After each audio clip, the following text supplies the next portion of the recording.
My name is Dale, and I want to welcome you to my channel. I am observer of anomalous objects. I hope that everybody had a Merry Christmas, and I hope it was a good one for everyone. I'm so excited today because we're going to have Stephen Bassett back on, and he's been with Paradigm Research, the founder of it, for over 30 years. Another thing that he has just developed recently is Hollywood Disclosure Alliance. And so with no further ado, let me go ahead and add Steve to the stage as well. I got to get this one out of there. Sorry. All right. Thank you very much. All right. We got you. Good. Anyway, well, welcome, Steve. It's good to have you back. The first one was really well received, and I know this one's going to be even better. We're specifically going to be talking about the UAP Disclosure Act. And last week I had Matt Laslo on. He's a reporter from DC. You probably know him. And he gave us a perspective from a reporter. And I thought getting his perspective and then having yours come right behind it as an advocate, a DC advocate, would give us a lot of insight in exactly what took place behind the scenes. Because, we saw the end result. It was, for a lot of people, was considered a disaster. But looking so forward to you being able to share that with us. And so sure. I'll go ahead and give you the main screen, and then I'll ask you a couple questions along the way, if that's okay. First, let me mention that in the chat box, I just put 2 links. Okay. Which are from the top of my website, paradigmresearchgroup.org. And the 2 links are to the original bill as submitted with Schumer's additional language, Schumer-Rounds' additional language.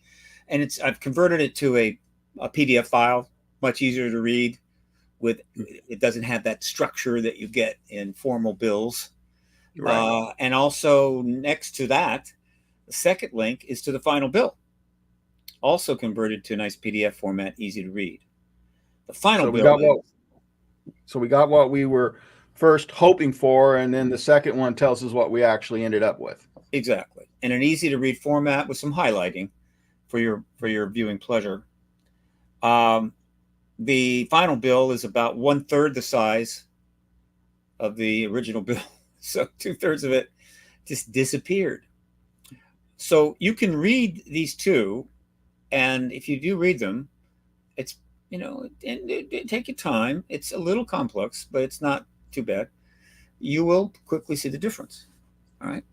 And so from the activist perspective, I'm quite pleased with the outcome. Oh, you're pleased? Yeah, because the role of the activism is to get the prize. Right. It's not to win every move. That didn't work.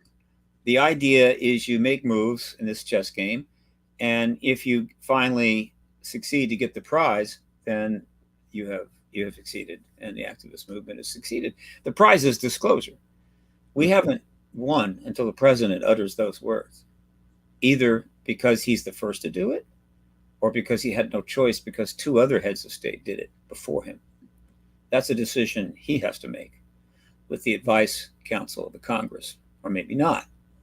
So that's what we're trying to get here. So in terms of what has just happened and how does it affect the end game, achieving the prize of disclosure? In that regard, I'm pretty happy. Can I ask you a quick question? Let's just real quick before we move on to where we're headed, and we can talk about the progress. What did we lose? What was it that we were hoping for? And I think Matt described this pretty well. It's that's kind of the wish list, but we shouldn't have been surprised that we didn't get everything on that list that we wanted, but it got our foot in the door. That's how he described it. And he thought that was important. Mommy, can I have a trip to Disneyland? Oh, I'm sorry, dear. That would probably cost us over $2,000. Very expensive. Okay. Can I have a bicycle?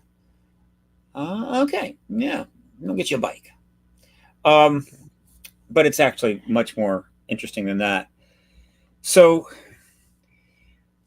again, I've done 50 podcasts and interviews in the last 40 days. I'm probably going to do another 50 in the next 40 days. I'm going to be repeating myself a lot for those of you who are big fans, and forgive me. But hey, what can I say? If there was a podcast where I could talk to 10 million people, I'd just do it once and retire. But no. So I got to repeat. But each time I sharpen it up a little bit, make it a little more concise. So here is what has happened. All right.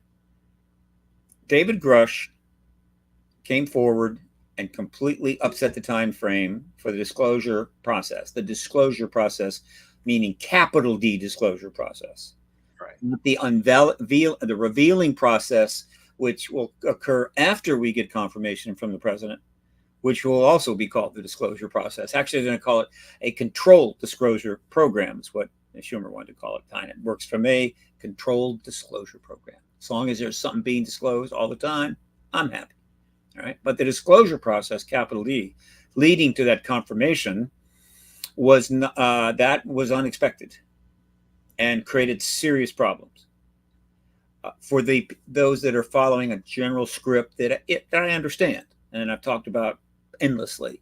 It's reasonable, it's responsible, it'll get the job done. It can't be fully straightforward, has to fudge, has to avoid certain phrases, et cetera, but nevertheless, it was going to work and was working. But Grusch came forward. Let me be clear. One, he is a whistleblower. Almost all of the other witnesses are not. Two, he is a hero, without question. Three, absolutely, he's incredibly courageous. Four, he probably deserves the Medal of Freedom eventually, and he may get it. All right. So with that in mind, make it clear that wasn't supposed to happen. Okay. We weren't supposed to have the matter of non-human technology, which was mentioned, by the way, the term non-human was mentioned in the Schumer-Rounds bill 25 times. But probably more important was that in the final bill, it was mentioned twice, but it was mentioned. Right. Now, for those of you that have not been following closely for the last, say, quarter century, haven't read any of the books back here behind me, that's just a fraction of them. Let me be very clear. It's not complicated. Non-human equals extraterrestrial. Right. Period. Now, the reason we use non-human is because extraterrestrial so far is the name that must not be spoken. I understand that. Right. From the beginning, there were two words that essentially were verboten in terms of people with careers, families, mortgages, a life, and so forth. And you're going to deal with the issue. You're a journalist, you're a politician, whatever. There were certain things. These are two words you just didn't go. One was UFO, and the other was extraterrestrial. And that's part of the propaganda. It's part of the rules in a embargoed reality. If you go into any authoritarian country, there's a list of words you can't say, and you learn those really quickly. Also, don't pack any drugs in your suitcases. You learn those words right away, and you'll be okay. Say one, and you're in trouble. Now, the interesting thing about this process now, 3 years on, the real heavy-duty process, the 3 years prior to that were pretty important, but from December of 2020 until now, almost exactly 3 years. The difference is that in that 3 years, the term UFO was reinstituted. It was reestablished because we worked hard to get UAP as the term referring to this phenomena, particularly the physical stuff in the skies and so forth. And the reason we had to do that is because UFO was a polluted, bastardized term. The government went to great lengths to do that. And like a number of other terms, I will not use them here, saying them in public company is not going to go well for you. Saying it on the internet, even worse. And so you just didn't say it, right? That's okay. I get it. There's some good reasons why those words are just simply verboten. However, UFO was verboten because it was true. It referred to a phenomenon that was real, right? And increasingly was known to be extraterrestrial. And so the word had to be polluted. And from the get-go, that's exactly what it was. And so we needed a term that journalists and people with jobs could say and not immediately get funny looks from their family or their coworkers. And that was UAP, unidentified aerial phenomena. Oh, well, that's cool. I get that. That's reasonable. And so it was the word that was being used. by the journalists, by the politicians. Now, eventually they changed it to unidentified anomalous phenomena, but there were reasons for that. But overall, it was UAP. It wasn't UFO. And I was very pleased. But then I was surprised because it came back and is now in full use again. In article after article after article. It comes out of the mouth of people with college degrees and good paying jobs. It's been restored. It doesn't have the same stereotype anymore, correct? It has it for some. I mean, there's some people that'll never get the stereotype, but we know that's true of all things. But right. Overall, because everybody sort of understands what I just told you, and they understand that UFO is the term that thousands upon thousands of people represented the issue that they were dealing with enormous passion and effort and skill out of their own pocket. And it was true from day one. The people realized, you know, they were right. UFO. And so it has essentially lost all stigma, except in the minds of a few skeptics who are essentially suffering from some sort of disorder, which makes it impossible for them to acknowledge they're wrong or whatever. And so UFO came back. However, extraterrestrial, a little tougher. In spite of that's what I was going to ask. That's what I was going to ask, Steve. Isn't it the same issue that that's why we've gone to NHI, because extraterrestrial is kind of a trigger word for some people? It's not the trigger word that UFO is, because obviously extraterrestrial is a legitimate term outside of this phenomena. The idea of non-terrestrial life out there, hopefully very far away, in tiny little forms, little molecules, maybe in some ice planet somewhere, has been in exobiology and so forth. So extraterrestrial had its own life apart from our field. However, as we got close to the real deal, as we approached the end game on this issue, extraterrestrial meant, in the minds of more and more people, actual beings visiting the Earth, and that was a little too much. And so extraterrestrial was not on the menu. All right, so that's why they went to non-human. But there is a very, very interesting moment, many interesting moments in the Grusch testimony before the House subcommittee, in the oversight committee subcommittee. That was put together by Tim Burchett, Anna Paulina Luna, and Nancy Mace. I assume along with the committee chair, Comer. But they're the ones, the original ones. They're the heroes that made that happen, and they are heroes. That when he mentioned, he was asked about, in addition to craft, did they find bodies? And he came back and said, yes, biologics. In other words, even bodies was for David at that moment was like, he's trying to stay between the lines too.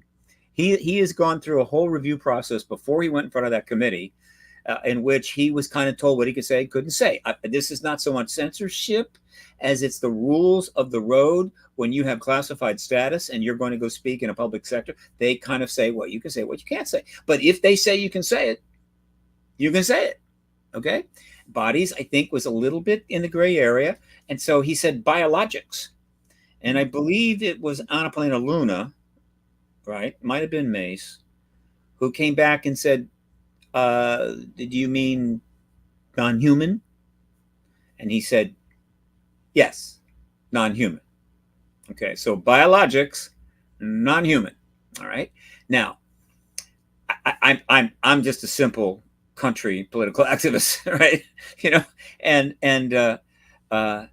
unless porpoises or whales or elephants or chimpanzees have got computer chip labs somewhere under the ocean or out in the jungle, and they're building their own computers, the only non-human that could be involved here is extraterrestrial. Period. Somebody suggested that, Steve, though, believe it or not. As noxious as that is, somebody actually said, like, a gorilla or a chimpanzee is like, obviously that's not what he meant. He would have said that. Well, what are the chances of gorillas being the piloting the craft? But still, I get it. Look, it's the Aquaman syndrome. You know, you got the whole civilization under the ocean, giant cities down there, and they're just living just fine. And now they got their own technology and everything. So heck, why not porpoises?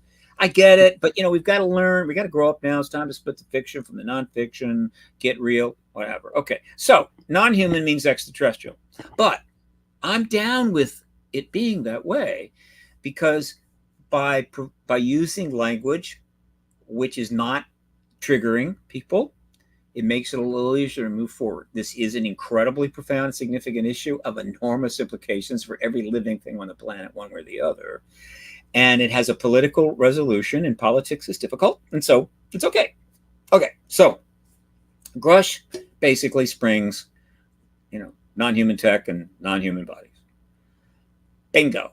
June the 5th, little early. This was not supposed to happen.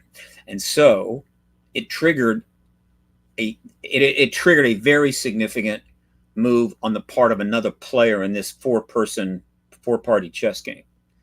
Grusch represents, essentially, he's coming from the national security state player. I'm part of the citizen journalism player. The White House, which is really not making many moves, is the executive branch player. And Mace, Luna, and Burchett are the congressional players. The congressional player asked the question. He gave the answer, which then put the move back on the congressional player, the Congress, to deal with it. It was their move next, and it was going to be a difficult move, a very difficult move. What the hell do you do when that has been put out there, not repudiated, supported by a number of people, treated positively by the journalist? Non-human technology, meaning extraterrestrial craft, multiple vehicles in the hands of the government. Nobody's repudiating. What do? Well, you don't respond the next day. Now, there are plenty of articles about it, and they're up on my website. I'll put the link in chat shortly to my print media archive, which is now approaching 1,900 articles from this year alone. Good articles out of about 3,000, many of which are just fluffy or not serious, not significant, minor press, but 1,900 articles about all of this, covering it all those nifty references to non-human and biologics and all that stuff. All right. You just don't respond right away if you're the Congress. And so, in fact, it took 39 days for the Congress, in this case, in the manner of a very important person, Majority Leader Chuck Schumer of the Senate, to come up with a response, which he did in concert with another member of the Senate, Michael Rounds. And over that 39 days, they made the decision to respond heavily to the Grusch event. They took that 39 days to craft the 50 pages of legislation that was added on to, or grafted to, I think a limited number of paragraphs. It wasn't a lot. It was sort of up there as potentially being the Senate contribution to the NDAA UAP section. And he finally made the announcement, right, 39 days later, on July the 14th, a day that will go down in not infamy, but femi, whatever that is. All right. And so what did he do? He said, I'm adding language to the bill. I, Senator Schumer, Gang of 8 member, Majority Leader of the Senate, am adding language to the bill in concert with Mike Rounds, a Senate member of the House Armed Services Committee, a Republican. That's intentional. This is a nonpartisan issue, and it's been handled in a nonpartisan way, pretty much with very few exceptions. Though the most important one, oddly enough, comes later from Chuck Schumer. And okay, here's the deal.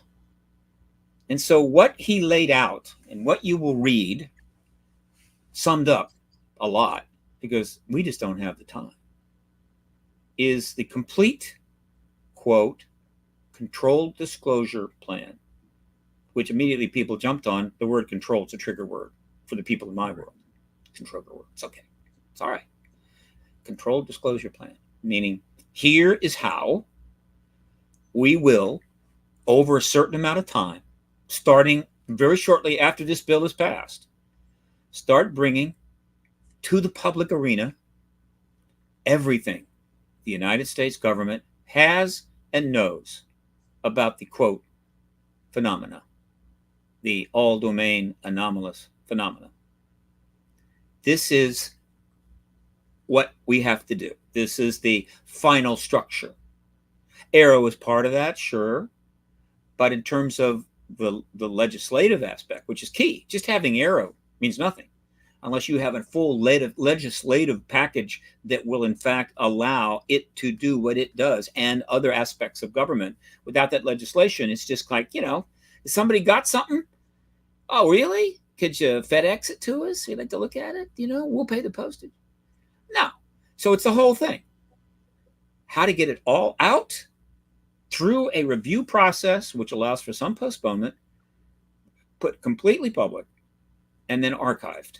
Everything, every document, every report, every study, every classified memo, everything that hasn't already been destroyed by people that are running scared or hyper, about secrecy and so forth until the last dog dies and all that kind of stuff. The whole thing. And that includes, I'm sure, the technology. Absolutely, it includes the technology. Now, that may not end up in the archives, but I'm sure eventually, once it's served its purpose, it'll end up at the Smithsonian, hopefully the one just across the way from my office, because I'd like to go see it. The whole thing, not only just the process, but the enforcement powers that would allow and ensure that process would take place, meaning the process would not be determined by the people that have those documents, have those craft, have those bodies, but by the people who are involved in the controlled disclosure process.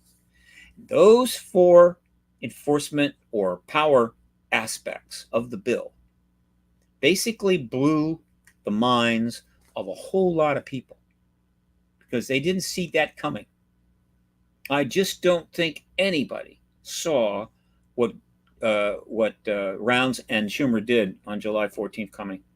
And here is what it said. In order to ensure that this happened. Can I step in just for a second? Because we need some clarification, because Matt Laslo pretty much said even though Rubio and Gillibrand's names were on it, it was predominantly Schumer. Schumer and Rounds. Schumer and Rounds. No, Gillibrand wasn't. Rounds was involved some, but it was mainly Schumer. I just get your vantage point. Here, the bills are sponsored by somebody within a committee. That's how they do it. Somebody sponsors the bill. Sometimes have joint sponsors. Right. And we don't really know what contributions other members make, but they're not all writing these things. I mean, we're going to write a bill now, there's 17 people. They're very busy. And so Rubio sponsored and was probably the principal author of the first bill, which was signed in December of 2020. Gillibrand was the sponsor of the second bill, which is signed in December 2021. Warner was the sponsor of the third bill, which was signed in December 2022. And for a while, Reed was the sponsor of the bill for 2024. This will be signed this year. I haven't been up on the site. Reed's name may still be there, but what we do know is that the legislative add-on was written by Schumer and Rounds, and we do not know what contributions any other members made, other than somebody may say something, but we really don't know, and they're not going to tell us. Now, it's worth noting that the entire Senate Intel Committee is totally on board with this, in case anybody thinks there's objections there. And the reason we know that is they signed 2 letters, all of them signed 2 letters relating to this issue, which I need to check on. I think one went to Arrow and one went to the White House, but I'll get on that. I'll confirm it. So they're all on board, but this is the Schumer-Rounds amendment. All right. And that's important. That's what I was going to get to. That's what I was going to get to, Steve, because he was the point that Matt made, Matt Laslo, was the fact that he didn't feel like Gillibrand or Rubio knew necessarily what was in it, that they were them. And I think there was 2 others that signed their names on that. They didn't really know everything that was in it, probably had an idea what was going in it, but didn't know the specifics of it. Is that your viewpoint? The problem here is they didn't sign their name on it. The bill is sponsored by Rubio and Rounds and possibly Reed, and that's it. There's no other signing. There's right? no other names attached to it because the way I'm pretty sure. No. Now, if they Okay, want 'cause to that's step not my forward and say understanding. I helped write it, fine. But that's not the way it works, right? And so this is just this is not a significant matter. What's important is that it's Rounds and Schumer, and so they announced the bill. And here is the 4 powers that they included in this bill. Again, now we've gone beyond just unprecedented legislation on this issue, because prior to 2020, there had never been a piece of legislation ever on this issue. Period. Nothing. If there is, for God's sake, somebody tell me so I can mention that. But I assure you, it wasn't much, but it was almost certainly nothing. And suddenly we've had 4 important bills. So every one of them is important, but this was the summum bonum of the legislative process. And so here is the powers that they included in the bill. 1, there would be reviews of the material as it goes forward, right, to make sure that something did not get out prematurely, allowing for postponements to take place. However, they ensured that postponements would be properly accounted for, they'd be properly explained. In some cases, the appropriate review people would get a summary of what could not be revealed without, breaking classification and so forth. But so this review process was been overseen by a presidentially appointed review committee that would essentially be the executive branch's entry point or cross point, right? Checkpoint. And these people, they spelled out the criteria that they would be selected and so forth, making sure that it was appropriate people, nonpartisan. Anybody that was in a legacy program, right, involving this phenomena could not be on that committee and so forth. So, on that panel. So, the presidential review panel. Okay. Secondly, there was going to be oversight assigned to certain committees of Congress, right? The logical ones, right? There are really 8 committees that are in play, and they're referred to at different times. But the 8 committees are the House Appropriations. I'm sorry, could be 6. Intel, Armed Services, and Appropriations, and then the Senate equivalent. So 6 committees, basically. And so these certain people within those committees would have considerable power to address this issue. All right. And what is that power? Subpoena power. In other words, not only would the Presidential Review Board have subpoena power, but certain people who were part of the oversight in the congressional committee world would have subpoena power. So there's another one. And then the third thing was that the government would claim eminent domain over the technology. And this was the thing that lit the fuse. The first 3 were essentially a challenge. It was like, these people are going to have subpoena power. We're going to have a review board. Oh, I left one out. Very important one. In addition to subpoena power, the review board and the appropriate members of Congress were going to be given top classification, full top classification, the works, right? See everything. Meaning the highest level of classification and the highest level of special access, so that they could go anywhere, look at anything, right? Talk to anybody, open any door. And if they were not denied, somebody was going to get arrested. Okay. So there was that. But all of that, while it would have been troubling to the managers and those most deeply involved in the now 76-year-old truth embargo, 76-year-old truth embargo, he threw in the one that he knew would ignite the fire, and that was eminent domain. And so eminent domain, which is what got all the initial media attention, is not clear to everyone. A lot of people don't understand it properly, and so that got them a little overheated, right? And so the way to look at eminent domain properly, and it makes it a little more reasonable, is that eminent domain means the government has the right to acquire something in the service to the common good. Right? Okay, fine. Like land. Right. Okay. But they have to make a case for it. Right? And they have to compensate for it. Right?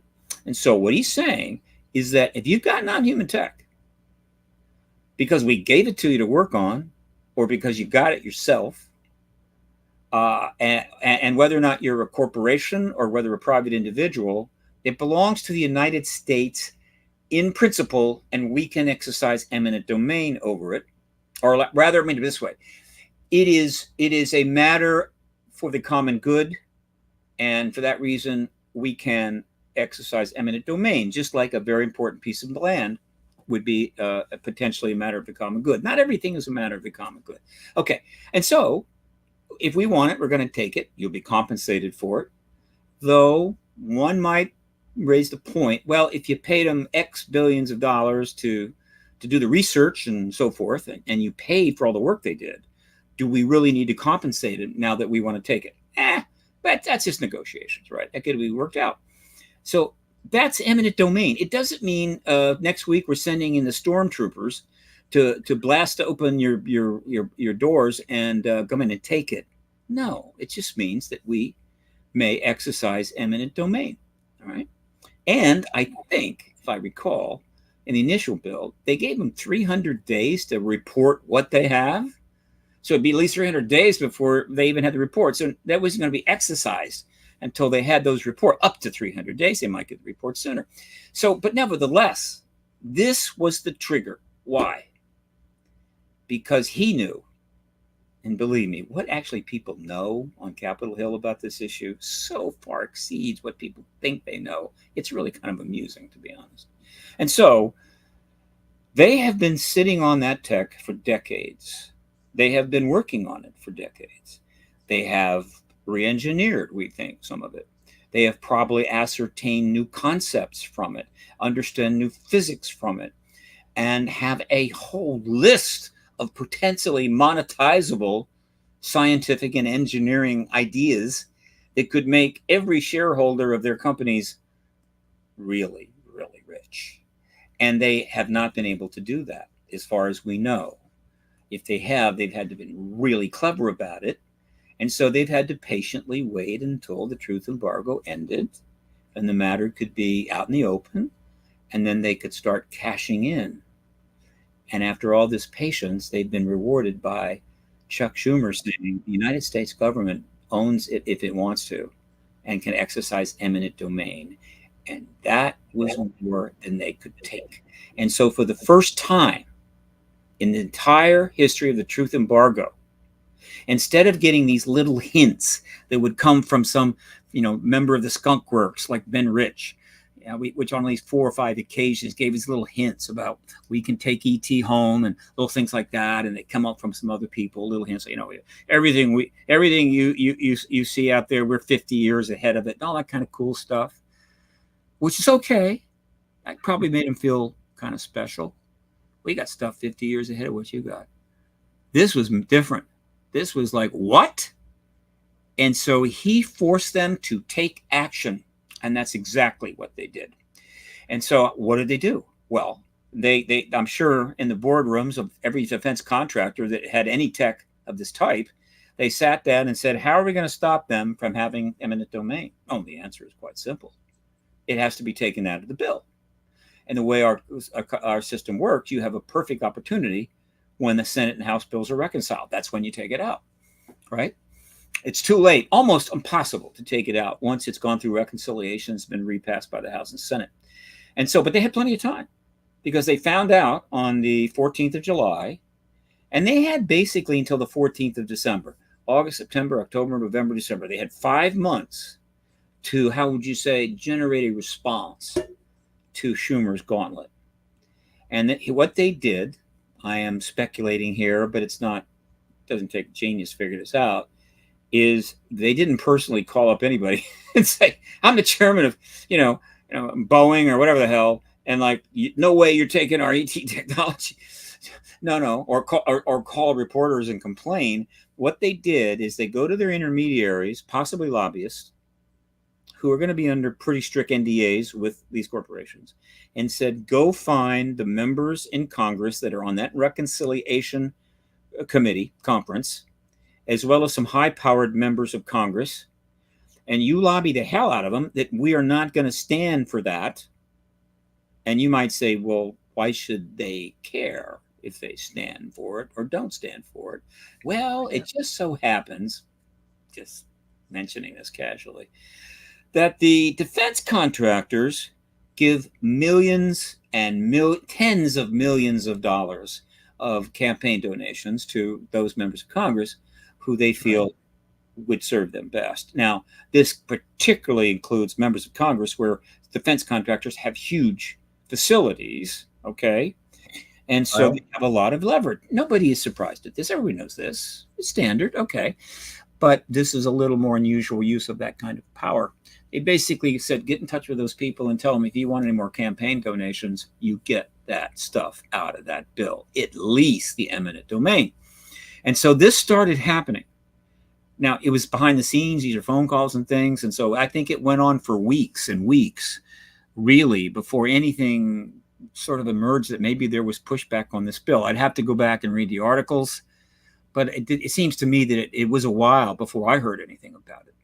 And so by the time the public was getting any feedback on this, a hell of a lot of pressure had been put on members of Congress to stop this.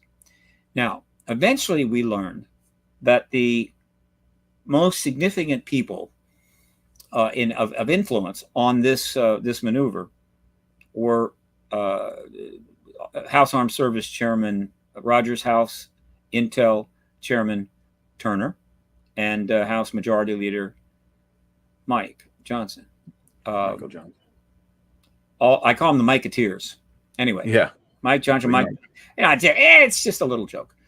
And we also found out that Mitch McConnell jumped in on this. That was what I was going to ask. Can I stop right there? Because that has been an area of Matt didn't seem to have any, had never heard that, but Rob was pretty adamant that was the case, that McConnell was in it. And I can kind of, let me just say this real quick, because I can see why some people are going to look at this and go, McConnell doesn't seem capable of doing that at this point. I mean, some people look at Biden, I'm not being critical, but some people look at President Biden and his mental state, and then they look at McConnell and where he's frozen up a couple times, and they go, wonder, does he have as much power as people think he has? Because if he was involved in this, then obviously he does. Well, let me say this. When McConnell is frozen up like that, he didn't have any power. When he's not frozen up, he's got a tremendous amount of power. It's that simple. Okay. All right. Now, why McConnell jumped in, I'm sure he gets a lot of donations from defense contractors, but I really don't think that is the motivating factor. I think that without question, Turner and Rogers, and possibly to some degree Johnson, they had donations on their mind. But McConnell, no. I think McConnell stepped in and started talking with the guys. In other words, he went and talked to the guys at the House. In other words, they got to join forces there. And because I think McConnell was standing in for those in the military intelligence complex, the national security world, that defends us against all enemies, foreign. He was standing in for those that absolutely do not want this embargo to end ever, or certainly not in their lifetime. And for what may be an absolutely sincere national security concern. I'm not going to question their motives, but I think he was standing in for them. And of course, they also understood that the bill as written by McConnell and Rounds, by Rounds and Schumer, was the ball game. It was over. I mean, once that bill is passed, everything is now in place for the necessary the precursor hearing, which everybody knows is going to be in front of the Intel Committee of the Senate, setting up the president to disclose. So, if you can cut that bill down, it may make it a little bit more difficult for the Senate to take action. We'll see. So ultimately, they win, and they get all this removed. Now, is Schumer upset by this? No. He's not upset by this at all. In fact, not long after that, he actually goes on the Senate floor for one of these things they do in front of the camera. And most people, I think, know this now. They're talking to the camera and they're saying something on the Senate floor. There's nobody there except the camera person. You know, there might be a staffer sitting there eating a donut, but overall, there's nobody there. But because it's on the Senate floor, it goes on the record, and they want it in the record, and they want the American people to see it. So he goes on, and he gives this little speech about, well, how disappointed he was that it didn't get passed. He blamed the Republicans for this, which I noted. That is the first instance of what I would call former partisanship I've seen in this issue, to be honest with you. He's blaming the Republicans.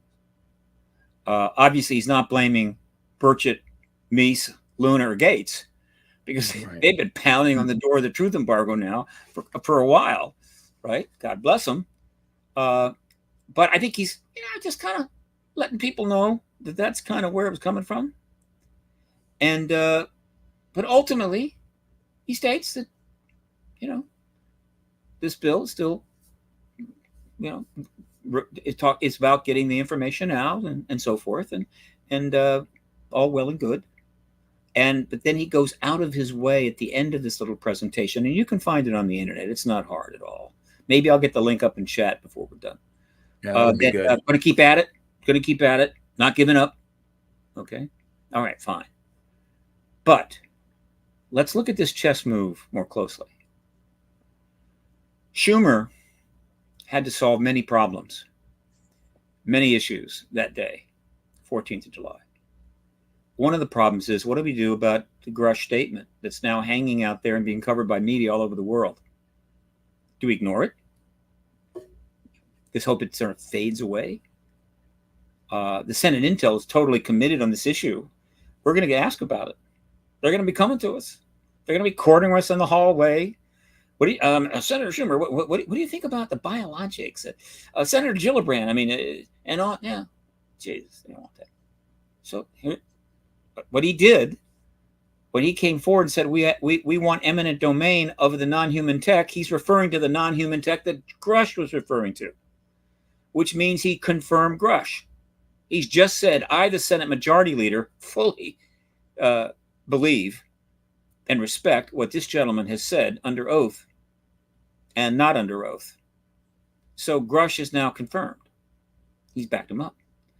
You want to go after Grusch? Feel free, right? But he's clean. He's clear now. He's fine. And you don't have to come and ask me about it.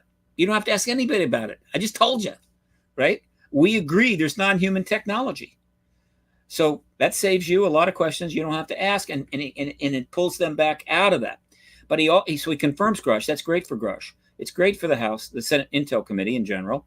But it's also the case that he has, for the first time, publicly thrown his support behind the Intel Committee, of which he is technically not a member, though I believe he has what they call ex officio status. But he's basically said, look, any of you that are a little queasy about what the Intel Committee is doing and all this legislation they keep passing and whatever, no fear. I'm a member of the Gang of Eight, and I'm saying they're doing just fine. Okay? So he backs them up. And then the third thing he does is he forces the military and contractors, the defense contractors, to come out of cover. All of this time, all of these years, all of that legislation, they just sit back, they do their job. They have great food in the dining halls, and they collect stock options, and life is good. And one day they're going to make a huge sum of money off of this tech. He forced them out of cover. And so everybody knew pretty quickly that they were the ones that were putting the major pressure on members of Congress to gut that bill. Okay, fine, we have a right to do that. So what's the deal? I mean, why does that matter? If you are one of the major defense contractors and you are trying to get eminent domain on non-human technology removed from a bill, you have just confirmed the reality of non-human technology. He just turned the entire defense contracted industry into another David Grusch. Yeah, that's what I was just going to bring up, because a lot of people bring it. If there's nothing there, then why block it? If there's nothing there's nothing, why would you worry about eminent domain? Why would you worry about this 9-person panel? Why would you worry about subpoena power? And so wasn't that to some small degree a form of disclosure, Steve? Yeah. No, we've had unofficial disclosure now. Now, let's be clear now. I don't want to get people upset. Disclosure with a capital D is the formal confirmation of the ET presence by the President of the United States, either first or because a couple of other heads of state did it already, and he has to kind of come out with egg on his face and say, yeah, which we do not want to have happen. All right? That's formal confirmation. Disclosure small d, right? Pre-disclosure small d is all the processes going back 76 years that is bringing out stuff. I don't care where it comes from. Could be the CIA, could be a researcher in our community, whatever. That is a disclosure small d process. Disclosure small d will continue after formal disclosure capital D as more stuff gets revealed, only this time a lot of it's coming from our own government. That's very good. Informal capital D disclosure is what we've had. So it's not a capital D, it's not a small d, it's a medium-sized D, right? But Grusch has confirmed it. Bassett has confirmed it. Gary Nolan has confirmed it. Basically, Meach and Lone have confirmed it, right? Senator Schumer-Rounds have confirmed it. And now the entire defense contractor industry has confirmed it. And so it's informal disclosure, but it is not the kind that opens the doors, really opens the doors and allows what must happen to happen. And the people that push back against that, I have a simple analogy, right? If you're a 19-year-old and you've got a bunch of people running around the country, this has happened, and you're of draft age. Let's go back in time, make it in the past, not now, but in your draft age. And there's always people, some members of Congress, some citizens, some activist groups, they're calling for war because, this country over here is this unacceptable. We got to go to war with these people, blah, blah, blah, blah. Are you going to get drafted? No, you're not. You're not going to go to war. All these people can rant and rave and say anything they want. Right. They can have PhDs. They could have Nobel Prizes. It doesn't matter. You're only going to go to war when the Congress declares it. That's formal war. And therefore, you just may expect to be drafted and on your way overseas. Until then, no. And that's the same thing with disclosure. Until it comes from the entity that must do it, and that is the president. Only the president has the ability to declassify something this huge, this broad, right? Not with complete, oblivion to process, but still nobody else can do this. Only the president. It's a national security matter. Now, the Constitution wisely made it so the president did not have the power to declare war, and that's a good thing, right? But after war gets declared, guess who has the power to go conduct war? That's the president. And so until it comes from the president, 90%, 99% of all the stuff that ought to happen is not going to happen. And so informal is not enough. However, informal disclosure at this level is creating some serious cognitive dissonance and acid indigestion out there. All right. And so Schumer pulled all this off. And then the consummate statement about the brilliance of this chess move that Senator Schumer made is this, in case anybody isn't bothered to do the math. If, because of all this informal disclosure, finally, and this is absolutely essential, the Intel Committee holds the hearings that they know that they have to hold, that they've talked about, referred to. And by hearings, I don't mean a morning worth of David Grusch, Favor, and Grace. I'm talking about 20 witnesses, 2 in the morning, 2 in the afternoon for 5 solid days. Grusches, lots of Grusches. Nuclear weapons tampering witnesses, lots of officers retired.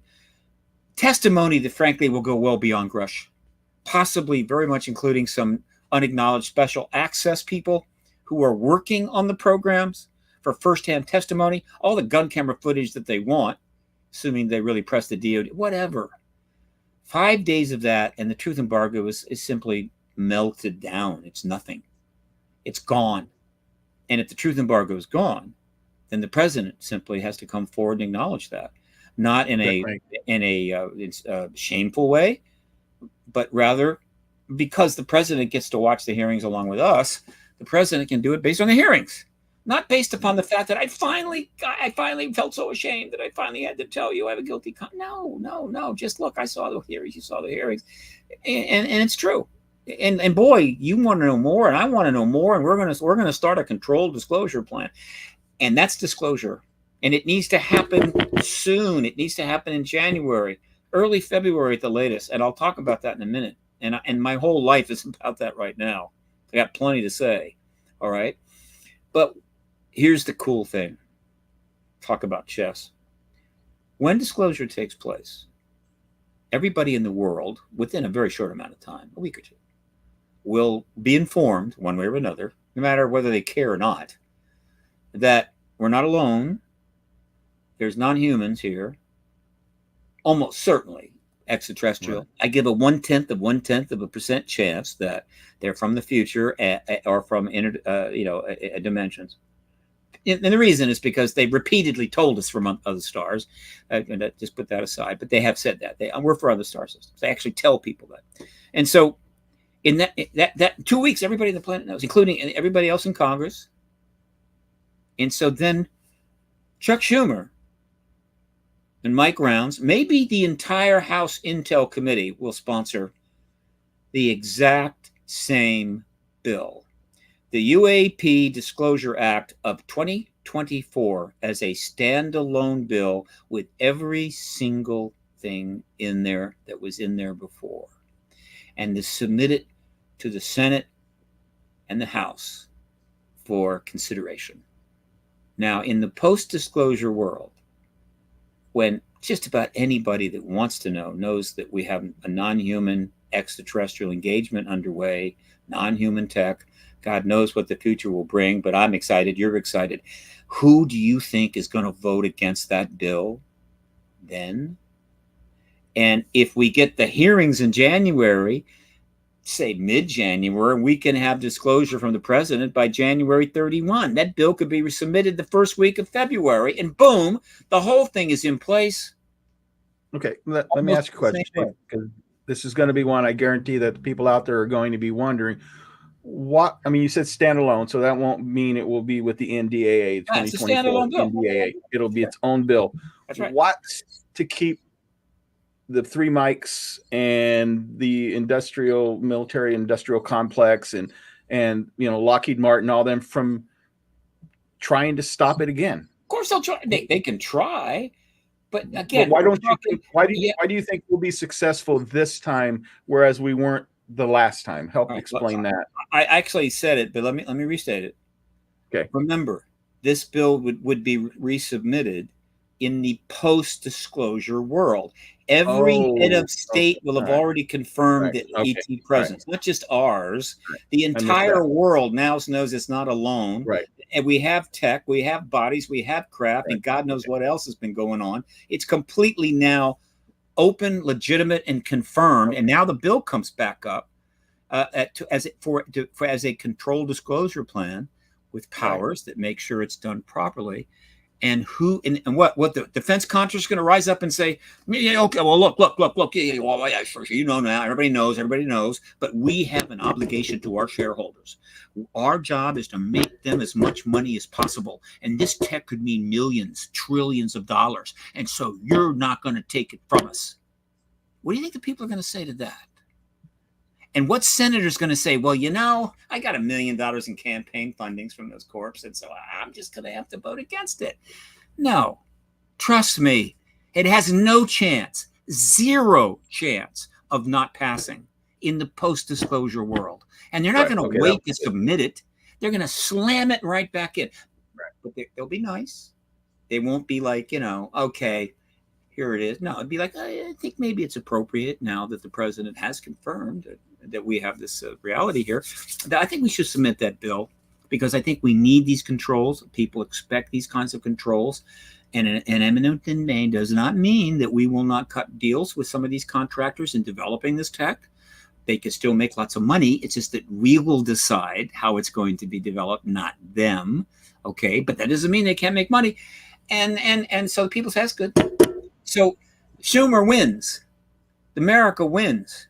And I'm telling you, history will be focusing back on this, and there will be books upon books written about what took place in the weeks leading up to Ross Coulthardt's interview. I don't know if he can get a Pulitzer Prize. He's Australian, but whatever. I mean, he deserves one. So leading up to that interview and the debrief article by Leslie Kean and Blumenthal, who should get a Pulitzer Prize, right? And then what happened after that, leading up ultimately to the hearing before the Senate. Well, ultimately to Schumer's maneuver with the legislation, and then they'll also get into the testimony he makes in front of the subcommittee. All right, they're going to focus, and then what then leads up to the bills being modified. That period, which basically goes from June 5 to December 15, is going to get an enormous amount of historical attention. I hope everybody's keeping notes and memoirs and, keeping their tapes and whatever, because historians want to know everything about that, because that's the stretch more than probably any other segment of time, going back to when the end game began, really, with the emergence of the To the Stars Academy group in October of 2017 and the New York Times articles. History is going to absolutely want to know everything, what happened and why and who said what. And so this is some of the most important, if not the most important, historical stuff ever happening right now, culminating with the most profound event in human history, ultimately with the president confirming the ET presence. So that is what happens. That is my interpretation. That is my sense of the bill. And I don't necessarily disagree with others, other than that's my view. Yes. What we lost, let's go over that. I know 3. I think you said there were 4. Subpoena power. Gone. We lost that. But you really laid it out exactly what it meant and why it was so important. Mm-hmm. The other thing one of the things we lost was the 9-person panel that was going to be established by the president. That's gone. Mm-hmm. Eminent domain is gone. Those are the 3 that I'm aware of. Well, we also lost the oversight people that were the people that are going to be a part of certain committees that were going to have significant oversight. We lost the classification status that was going to be given to the oversight people, and essentially we lost and plus it was downgraded from a bill to an amendment. Right, it was downgraded from the UAP Disclosure Act to something, something or another. But it was not. It was on a bill. It was an amendment to the bill. Let's see. And the words non-human were stripped down. Language is modified. I do not know if it used the phrase disclosure control plan or not. It's easy to find. I mean, I can do it in 5 seconds. I can check. So let me ask you. Let me ask you the next question, then, because we shot for the top of the mountain. That was, great. If we would have gotten that, I think most people were probably unrealistic. I mean, I know I wanted it and I was hoping for it, but that's a lot, in such a short amount of time to get to the top of the mountain. But what we ended up with definitely wasn't what we were hoping for. But all I've seen that we got, that I've heard, that's really, I think, would be cool to look at, is the stuff 1998 and back, and then of course it's got to go to the National Archives and it's got to be looked at, and they're going to decide if they can release it or not. So that's the only thing I know that was part of the trade-off, that we got this thing where they're going to places are going to, the DOD, places like that, are going to have to release documents to the National Archives, and then, like I said, they'll go through the process and determine what can be released. Was there anything else we got? No, that was in the first bill. That was an ad. That wasn't swapped out. They didn't swap anything in. That was one of the things they left on then. They just stripped stuff out, but they left the basic core, which is stuff needs to come out, needs to be reviewed. It can be postponed if necessary. Ultimately ends up in the archives. They just eliminated all of the methods by which people that don't control the technology, the documents, and the classified material to get it. In other words, they essentially said it's going to happen, but it will happen at our pleasure when we want to do it. But once we send something out, well, it'll be reviewed. But even then, there was not much power. And so essentially it's not a nothing burger, but it is got the two buns. Okay. So the buns are still there. So all we have to do is slip the burger in, and it didn't matter. I mean, I know Schumer. I'm absolutely positive Chuck Schumer didn't care, right? In other words, it's like he was making a maneuver that if for whatever reason the thing had gone through untouched, well, it just really set the stage for rapid action. And by modifying the bill, it may make it a little harder to convince whoever needs to be convinced that those witnesses have got to be brought to DC and their airfare paid for and their hotel paid for, because sometimes they don't do that, right? And treated properly and allowed to testify under oath. We know many of them, and I'm just telling you, the truth embargo is done, right? There were a number of witnesses testified, a lot of witnesses that testified at the Nixon hearings. Most of it was not that big a deal. Butterfield, I think was his name, that talked about the tapes. Certainly that was a big deal, and that kind of led to ultimately the end of Nixon. And so one could say, well, he kind of triggered the end. The testimony we're going to get from these men, I don't know of any women at this point, doesn't just shift the things toward disclosure, ending the truth embargo. It blows it up. It explodes it in front of the eyes of how many hundreds of millions of people are watching those hearings. There is no truth embargo after that. And so all that is necessary is for the president to come forward and acknowledge it. So, okay, and then again, Schumer knows he can reintroduce a standalone bill, get all the other stuff back. Right. Now, so what does that look like? Are we talking about more hearings? Because I remember we were told, like in maybe possibly September, we'd have a hearing in the Senate. So is that the process, that there's going to be closed doors where more whistleblowers are coming in, or is this going to be something completely different? It's going to be a much broader, more significant, more powerful, and longer version of the oversight subcommittee hearing that Burchett led with Graves, Grusch, and Fravor. Only 10, 20, 30 times more potent. Nothing against those three gentlemen, understand, all right? I'm simply saying, all right, it's one thing. Fravor and Graves basically didn't say anything we didn't already know, essentially, and they'd been out there for some time, but it was I'm glad they were there.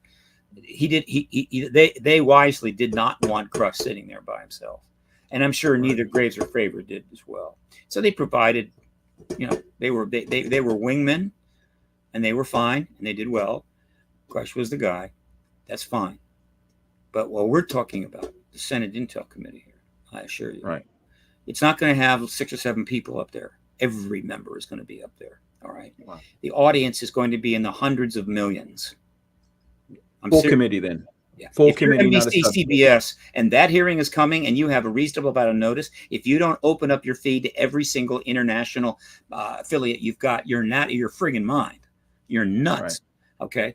I mean, because and there will be a lot of podcasters, of which I will be happy to go on their shows, and that will be bringing people along that will be telling the world this. I mean, the lead up will be hugely promoted, not by money, by simply the internet, the social media, Twitter. It's always going to be Twitter to me. Sorry, Elon. We'll spread it far and wide. There's going to be Senate Intel Committee. It's going to start on January the 11th, right? We anticipate 14 witnesses. It's going to go on for 6 days at least. It's going to be everywhere. And it's going to be an advertiser's dream. I mean, every time they take a break, the ads are going to bring in billions, hundreds of millions of dollars of revenue, right? Everybody's going to be watching. Now, and you say, well, is that possible? Well, let me point out something that I've mentioned before. The system out there for watching stuff is actually pretty sophisticated now, thanks to all those satellites and everything else. And so, and I don't think this is a record, but just a year ago in the World Cup soccer final, The live audience was 1.5 billion. Wow. What can I say? Now, is the hearing that will end the truth embargo and confirm that we're not alone in the universe more interesting than the soccer? It's a close call. I'm simply saying that let's just cut it down. 500 million. Just 500 million people watching. You know how many careers will be made in that week? When you're conducting yourself well and intelligently on something of that importance in front of 500 million people, your career is gold. Your future is solid. They live for these opportunities. Most of the hearings they have to do are just awful, pathetic, disgusting, partisan, some groveling thing they have to get involved in. They usually make fools of themselves. This is glory time. I mean, you would really have to work hard to screw up as a committee member taking the testimony of former military people who have served our country well, almost certainly all retired, on this issue. I mean, really, it's almost impossible to screw this up. Just ask intelligent questions and then just go to your social media or your email and just read all the fantastic emails you're going to get. So again, this is how I think things are going to play out, but it's not certain. And there's a very significant possibility it may not happen, which is where I'd like to go next, depending upon what you want to do.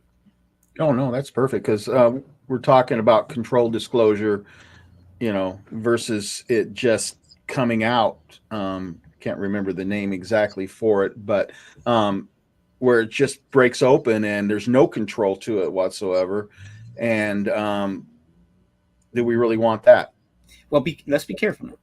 Controlled disclosure is the term used in the Schumer bill, right, that refers to small d disclosure. It's controlled release of classified information coming forward, being reviewed, postponed in some cases, and then re-reviewed, whatever. But as it comes forward, it's given to the public and ends up in the archives. That's controlled disclosure. Disclosure with a capital D, as I define it, cannot be uncontrolled. I mean, in other words, it's got to come from the president. So there may be a lot of people running around the White House lawn saying the ETs are here, the ETs are here, and that would be not very controlled. But it wouldn't be disclosure, so it doesn't matter. Right. It is a what's the word? So you're saying it wouldn't matter if 24 whistleblowers went out there and all kinds of scientists came out and even congressmen came out. You're saying until it's officially announced from our president. Now that's going to bring up another question, and we'll go into what you're doing. Is what if it was somebody like the Pope? What if it was somebody like, we know Russia and China have their own programs. What if the president of China or Putin or one of them came out and said, you know what, that they wanted to be the first one to break the news and make history? Would that be big D disclosure? Yeah. Any head of state can do. Well, there, as you move down the power scale, in terms of military power and financial power, economic power, you get down to some countries where if the head of state were to come forward, it's iffy. Okay. Isn't that a reason for Biden to do it then? Isn't that a reason to get out in front of this? I've been saying this for 20-some years. Right. I was saying this on Art Bell back in 1999.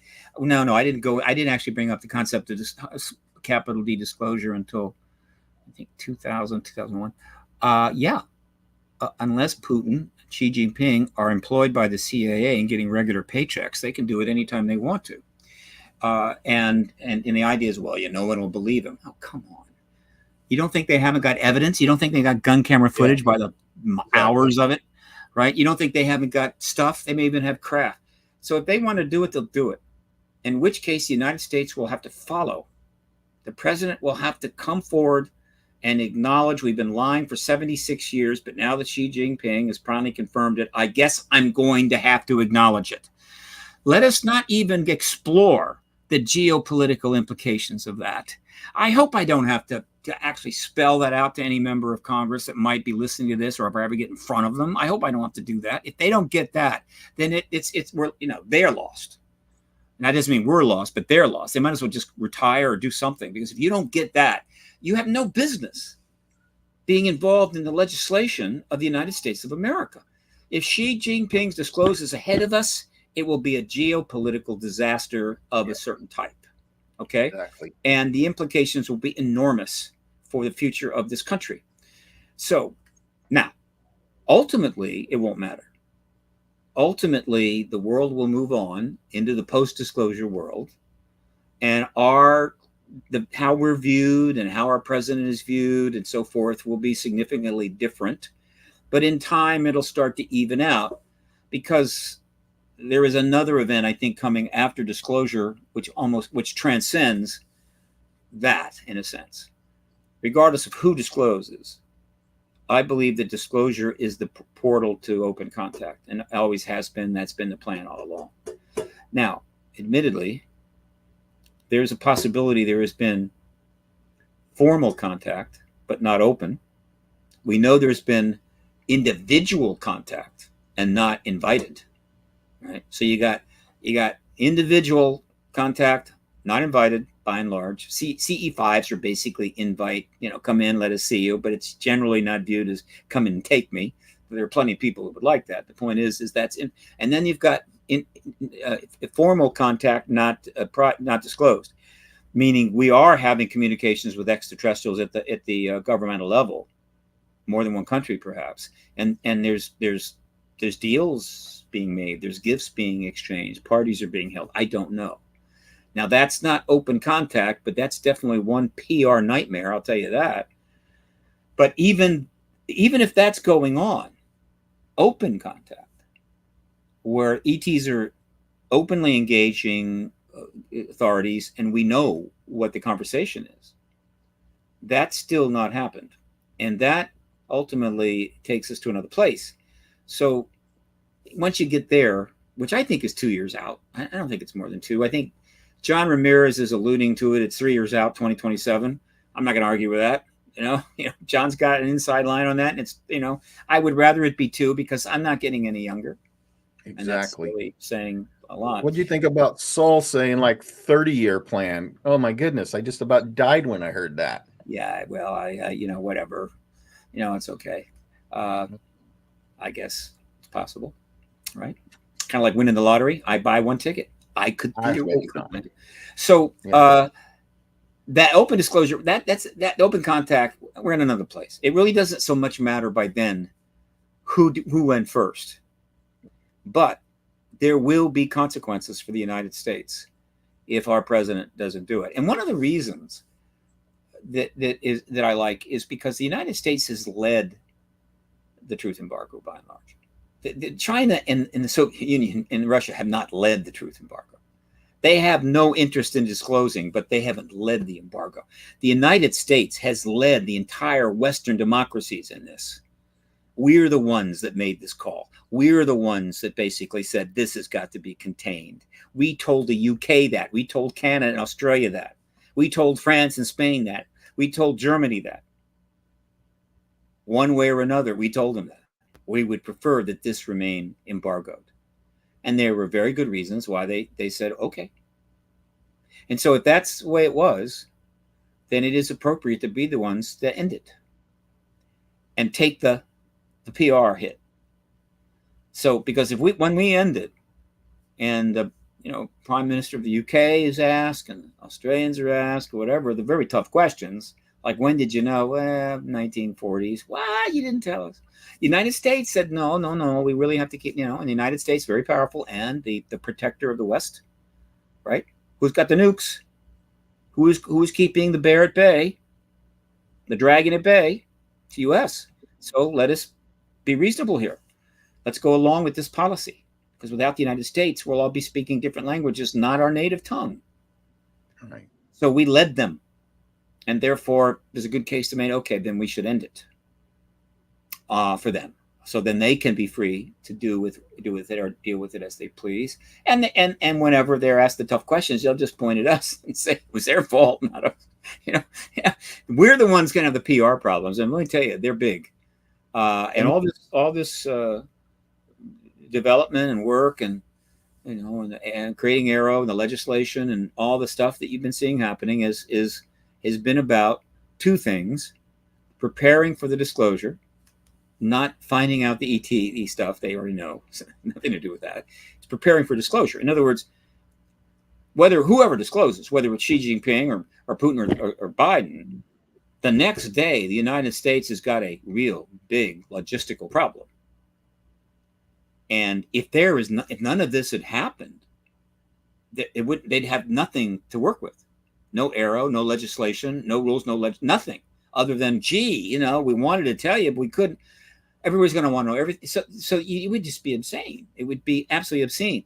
And so they know that. They've known that forever. And so they have taken what is a little too long, but I understand, because what's going on in the world geopolitically and what's going on in our country politically is so bizarre, so unprecedented, that trying to get things done, I can appreciate it's not easy. And so it's taken too long, but it's not that long compared. And so everything is in place, and was really been in place if the Schumer bill had passed. But by and large, everything is in place so that if disclosure happens on January the 28th, we're pretty well ready to deal with comes on January the 29th. And one of the things, of course, that they're going to have to deal with is some brutally tough questions that they're going to, that they would be absolutely nuts if they don't give the absolute God's honest truth. And those answers are going to be tough, and people are going to go, you got to grind their teeth. However, all this preparation, all this work to show that once we do finally confirm it, we have a way that you're going to get it, right? We're not going to say there's a truth embargo. Yeah, they're here, but leave us alone now, right? Everything is still classified, but we've acknowledged they're here. Now go away and leave us alone. Now they can't do that. And so they have to then start that process, and they've established the mechanisms for that. And people are going to say, okay, look, I see how you're going to get this out. I see how we're going to learn about this. I see it's going to start right away. I understand certain things may be postponed longer than others because of national security concerns. But we're going to learn about the ET reality engaging us, which includes 5, 6, 7 species, and a lot of other activity that we really need to know about, because some of it's not very kosher. And people are going to go, okay, all right, good, let's move forward. But without that, imagine if we had done none of this, no Arrow, no briefing of Congress, no legislation, just more, what are you talking about? You're out of your mind, you crazy UFO lunatic. And then Xi Jinping comes forward and ends the embargo. Just imagine that. And so, once again, they have been playing this game a long time. They've had lots of opportunity and lots of people letting them know that they really need to do it. And they've managed to stretch it out 30 years now, 33 years since the end of the Cold War, which is their best opportunity at that point, really. Right. The best time, a perfectly good time. They've stretched out another 33 years. And in that time, millions more have figured it out. More massive amount of evidence is piled up. More witnesses have come forward. And so the truth embargo becomes ever increasingly ludicrous day by day by day, undermining faith in government, which one would think could be impossible to do. How could you undermine it? It's already undermined down to the ground level. But it is. It's still creating distrust. So now they have. Go ahead. Let me ask you a question. When we get to that point where big D disclosure happens, maybe we move on to contact, but in that in-between period, when the American people find out, when the world finds out that we've been lied to for all this time, or do you think they're going to forgive and forget? Most will. Or are they going to be so excited because, hey, this reality's here? We're going to be going, we're going to be so happy with the victory that we finally got there. Are we going to forgive a lot? Because there's some things that, if true, which David Grusch has brought up, that maybe there's some people that their lives have been threatened. And there's some people that allegedly have been murdered. And so those, at least the murdered part, I mean, I don't know how you can forgive that part. So what's your thoughts on that, Steve? Oh, sure you can. First of all, if they do it the right way, the vast majority of people are going to forgive and forget on day one. The entire Gen Z population will forgive. They won't even make it an issue. I mean, they're just going to be thrilled. The majority of the millennials are going to be just fine. They don't know the history. They don't have that problem. The Gen X and the baby boomers are the ones that are going to have some issues. But again, even amongst them, mostly they're going to be happy it's finally over and we got the truth out, and they're going to want to be involved in the post-disclosure world.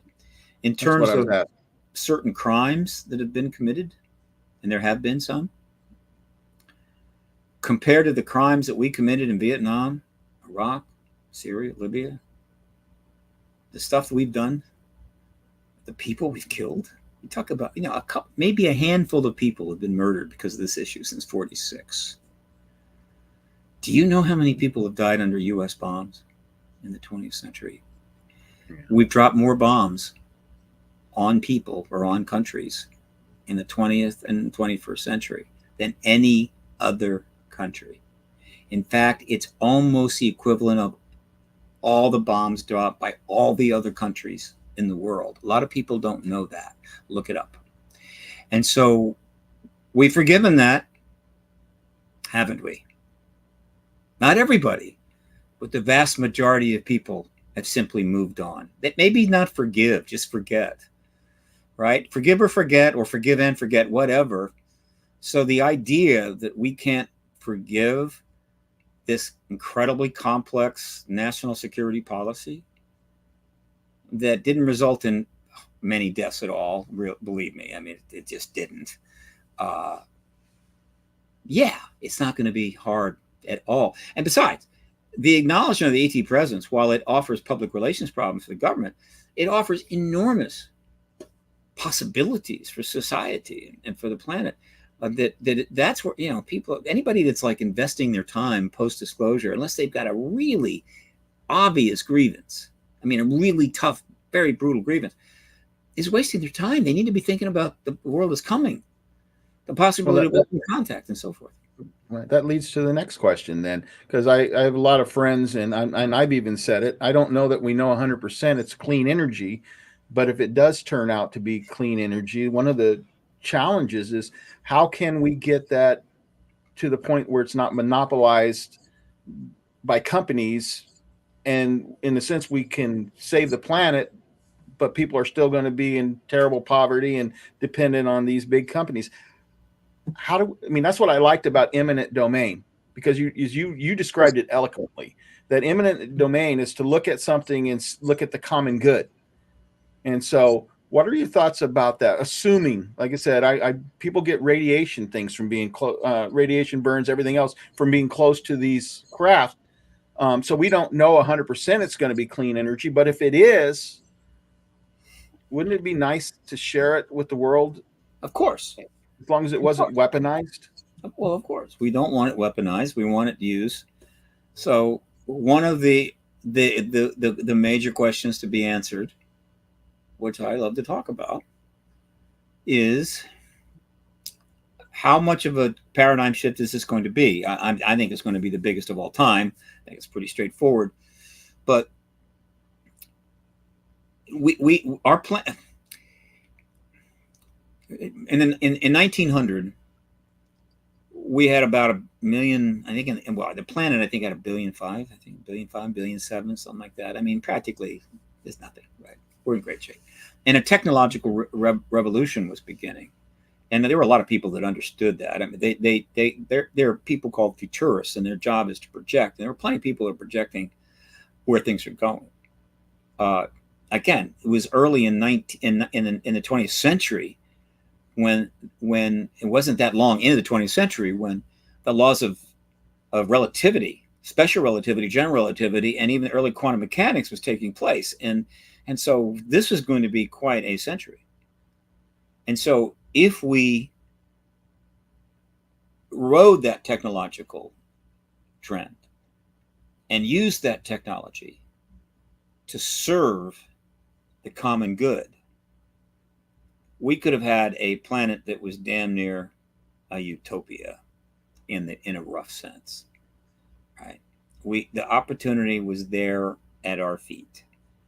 We just needed to seize it and so forth.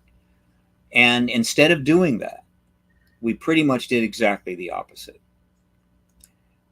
We blew the whole opportunity. Instead of listening to Malthus and realized, develop tech to make it possible to manage population growth, not through coercion, or threats, or anything else, but through the best birth control you can invent as soon as you can invent it and make it available so people can limit the size of their families. We could have ended up at the end of the 20th century with 3 billion people, right? And all that tech.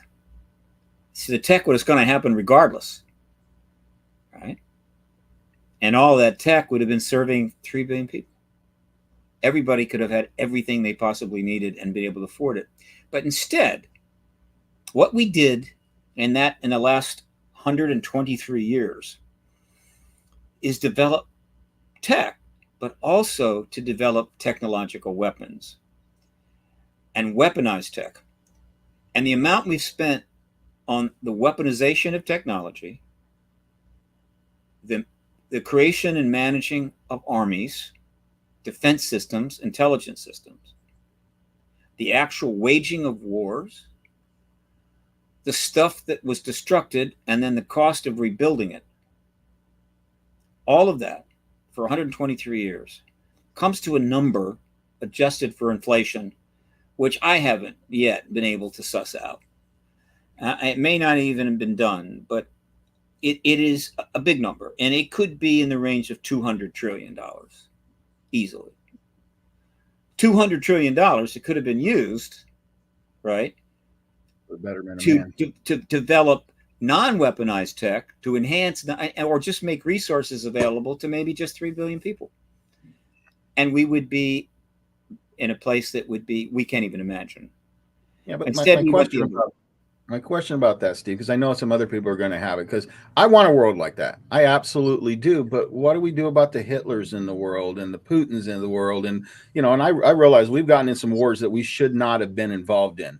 But I mean, that's the one part I don't understand is with people like that in the world who would literally take over the world and take all of our tech and take our country.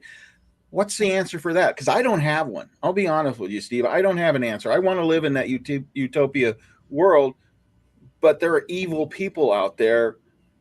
So how do we deal with that?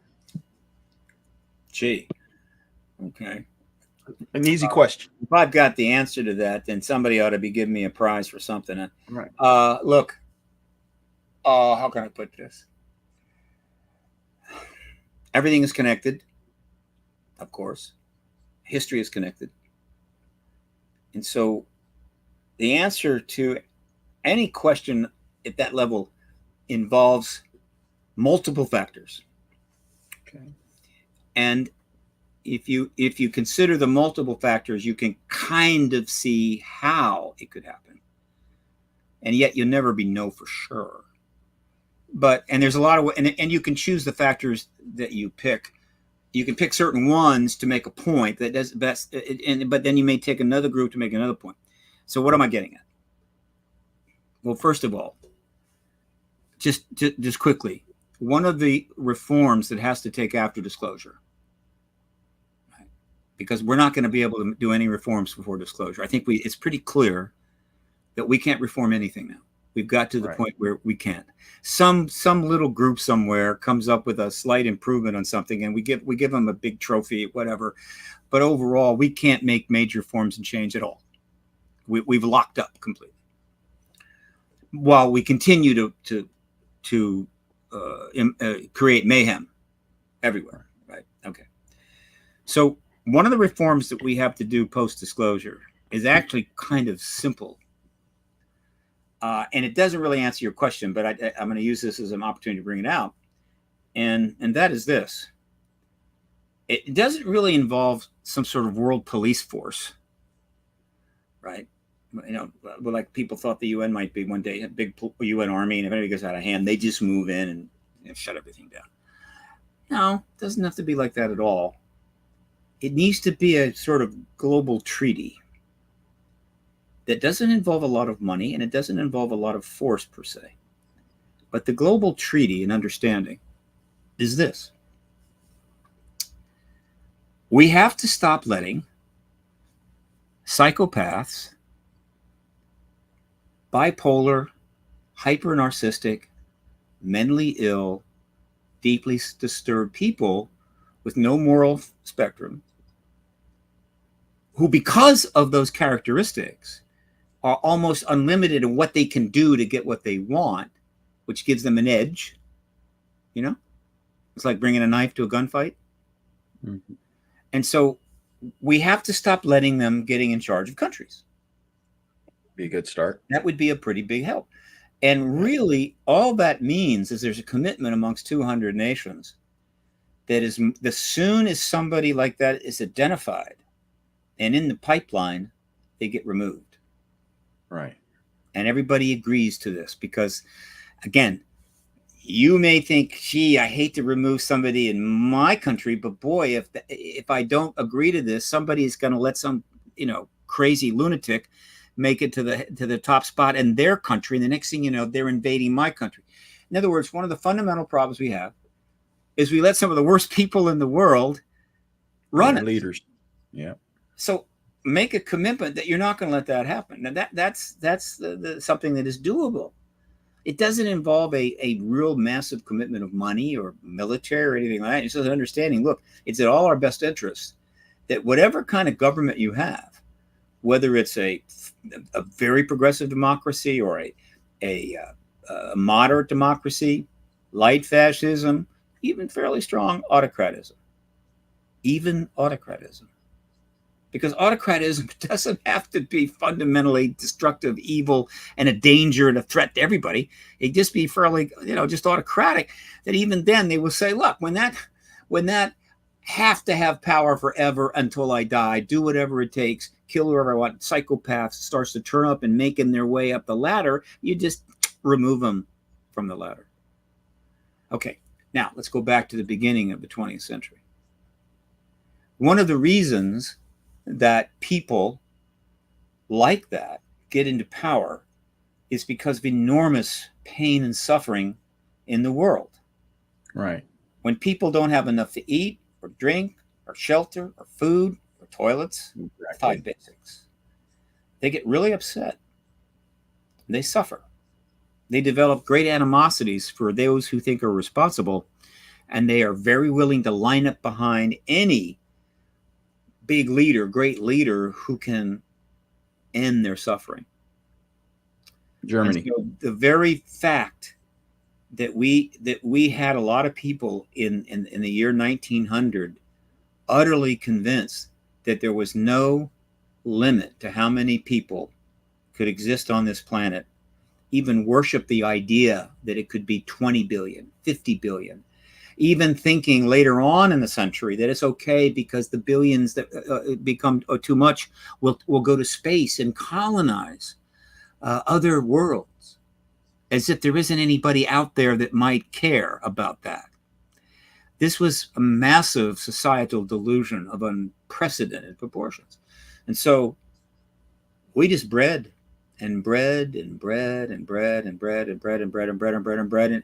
And one of the reasons we did is because a lot of those psychopaths that were ruling countries needed soldiers in order to conduct the wars that would make them glorious. They all wanted to be Alexander the Great or Genghis Khan. They wanted to be great men. And history has shown that the more people you kill and the more lands you conquer, the greater you are. And well, if you're going to need soldiers, you got to need babies. And so let's start having those babies. Hitler made a big thing out of that, by the way. And so given that the population doubled and doubled again, and it's nearly doubled a third time since 1900, given the fact that right now at least 2 billion people on the planet are suffering from either food, what do they call it? Food insecurity, shelter insecurity, clothing insecurity, water insecurity, and worst of all, toilet insecurity. What are you going to get? Incredibly unhappy people either wanting to immigrate or flee somewhere, creating mass diasporas, which creates political upheaval, join any group that will feed them, particularly if they have a grievance, right? We've created the perfect giant engine to create terrorist organizations ad infinitum and diasporas and immigration crises all over the world. And so this is the kind of arena that psychopaths thrive on. It's like getting a cheesecake to a sugar and addicted person. They thrive on it. So we created a world that generates these people, and it's gotten so bad that we can't undergo any reforms to even get back from that. Okay. China is undergoing an effort to try to increase their population because they lost a few million and they think it's going to ruin the economy. Germany was talking about increasing the population. Russia dropped down to a 90 million and they realized, my God, 90 million people, how can we compete in the world economy? They're trying to increase their population. Wow. And India, I think, thank God, is kind of just going, $1.5 billion is enough. Let's just go with that. But we're so... this is so normalized. So it brings a question, Steve. It brings a question. Yeah. Can we fix it ourselves, or is it going to take outside intervention? Because that's what I think some people are hoping for. I have several friends that believe maybe once we make contact, then we don't want overlords, but maybe in somehow, some way, they can do for us what we cannot do for ourselves. Well, this is the unknown payoff. Forgive me for being a little... I took a bad fall 5 days ago and almost did major damage. Yeah, but I landed right. But it's going to take 3 weeks before I'm totally normal. A stupid fall. I mean, I'm dumb. Anyway, look, this is the payoff to all of this, right? I believe, and the message that I try to get out is that it is not an accident that 123 years after that opportunity was wasted in 1900, when the tech was there, the resources were there to build a planet that worked, and instead we squandered the entire opportunity and created massive mayhem, destruction, slaughter, and wasted hundreds of trillions of dollars and killed huge numbers of people. Try to imagine the population of the world today if we hadn't had anybody die in war or as a result of war. It could be 12 billion, right? But we slaughtered them by the hundreds of millions. We're still up at 8 billion. We're good. We're very good at that. But it's starting to top a little bit. But a lot of that is because of the hell on Earth. It's the environment is getting screwed up, and that's dropping sperm rates and so forth. So Gaia is trying to do its thing. The trouble is, when Gaia does its thing, and Gaia is incredibly powerful, it's been around for, I forget, life has been on the planet, I forget how many billion years. It's a long time. It's a long, long time. It's most of its history, but it's a long time. And it's been around, and it's going to be around for billions more. But Gaia is ingenious in terms of its ability to balance, right? It does it all the time. It has unbelievable complex systems, a lot of which we don't even know about them. And right now, Gaia is dealing with us. And no question about it, right? It's not like it's sending out emails or manifestos. It's just a natural way that somehow it's able to address imbalances. It doesn't have to be conscious. It just has to be a function of a living system that has that many variables and factors that there's the ability to adjust almost as a natural process. But Gaia is basically seeing us as a existential threat, and it's moving to take measures. And so if we don't off ourselves, I think the planet will. And there's some various ways it can do it. We don't need to go there. Anyway, here's the big payoff. It's not a coincidence that that extraterrestrial presence starts. Well, let me put it this way: it's not I believe it's not a. The extraterrestrial presence has been watching us. I believe there's a reason they were called the Watchers once. They are watching, paying attention, and they were certainly paying attention in the year 1900, and they followed. Because that is the year we go technology. That's the year when we really go modern. In 1900, we're only 58 years. I'm sorry, 69 years from landing on the moon. Okay. All right, 69, and we're much shorter distance to other major technological breakthroughs. And so they're following us. And they're seeing lots of wars, a major war, noted, more wars, and then another major war as we approach the mid-century. And they're following this, and they're seeing it. And so they know where it's going. They know roughly where it's going. They're out. This is not new to them, I'm sure. They've seen it before in various ways. And I'm sure they were quite curious where it would go. What would we do? But overall, between 1900 and 1947, their presence was minimal, literally minimal. So few reports, it's not even worth mentioning, Harvey. Now, admittedly, there were less cameras and so forth, but still, I think most researchers agree that very little activity. Picked up a little bit maybe in World War II. And the Foo Fighters may have been the example of that. So do you think this is something that every civilization goes through? I mean, possibly there's other planets that are like us, and maybe some of these 6, 7, 8, whatever species, maybe they've had their own battle where they had to evolve to survive, and so I'm sure if they're good and they're kind, which to me a lot of it seems to point that way, at least for some of them, they want us to succeed. They don't want us to fail. They don't want us to be 5 minutes till midnight. I hope you're right. Look, I'm sure the one thing that's consistent throughout the galaxy is the laws of nature, the laws of physics. All right, so that's the same. And so every advanced species is eventually going to figure out relativity and quantum mechanics and nuclear physics. Okay, so that's the same. That's always going to happen. The question is, what do you do with it? So I can imagine a situation where a civilization reaches the point where they figure out the fundamentals of the atom, but elect not to build bombs. Don't have world wars, right? They went in a different way. But I imagine there are those that went the same way we did. So I'm not saying that every civilization goes that way. I'm just saying if they've viewed enough of them, and there's plenty out there, they've seen our version, right?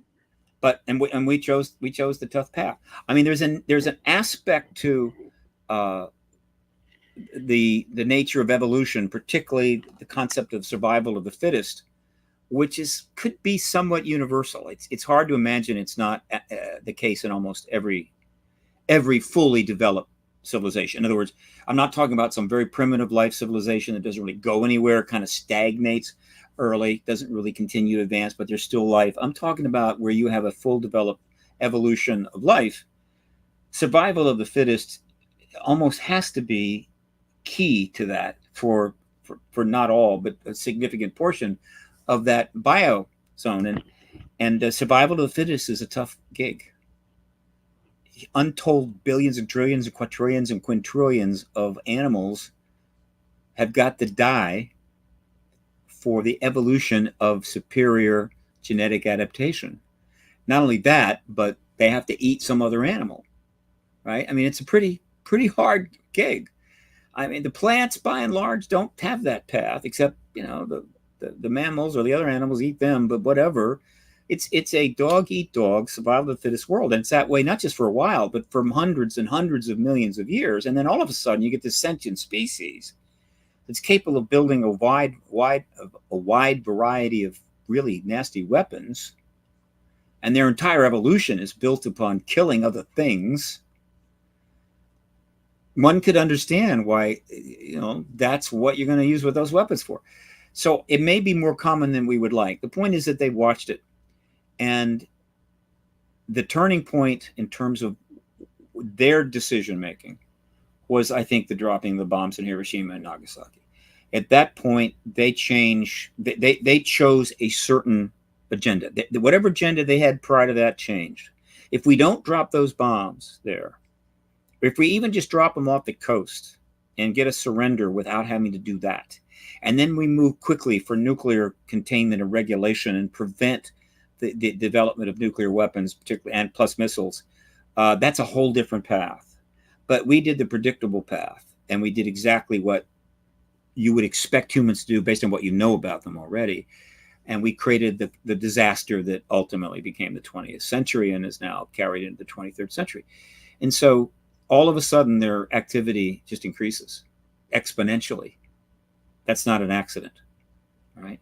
And when they didn't retrieve the Roswell wreckage or some of the other wreckages, which they could have done, they just left it there. That was a message. Yeah. And then, in spite of the fact that they probably knew a press release did go out from Roswell, they probably maybe even read it. And there it is. It's out there. It's in the news. And then we pulled it back. They probably noticed that. And then they kept being seen flying around the world. And we didn't do anything. No response. I mean, anytime between 47 and 52, Truman could have said, okay, look, something you guys need to know. Yeah, we're not alone, and we got a craft here, and things are getting a little dicey in Korea, but whatever. But I think it's time to take. He could have done it any time, and nobody would have faulted him. So it's 52. Like, I've always wondered about it. I mean, it's like they flew over Washington. That's I mean, right. that was obviously a statement of some kind, and it's bingo. Like, it wasn't. It wasn't like they just were out that day and they all kind of gathered there. No, they flew over Washington D.C. to make a point. And that is, guys, what the hell are you doing down there? Okay, you're building missiles. You're testing more nukes. Are you out of your minds? I mean, there's a thing going on. Yeah. And what we did, how would we respond to that? We called together a CIA panel, and they concluded that the public should be kept completely out of this. And even stated in the report that they didn't think the phenomena was a threat, but the public was a threat. And I'm sure when they read that report, however they read it, they were going, "Oh, they just, the double face palm, right? They did the double face palm." And so it's 52. And so we go on 10 more years, still not doing anything. Now, a citizen movement is getting underway. Absolutely. The citizen movement is getting underway, but the governments are still going. And then in 62, just 10 years later, a little later in the year, October, we have a major crisis, the first real confrontation between the two nuclear powers.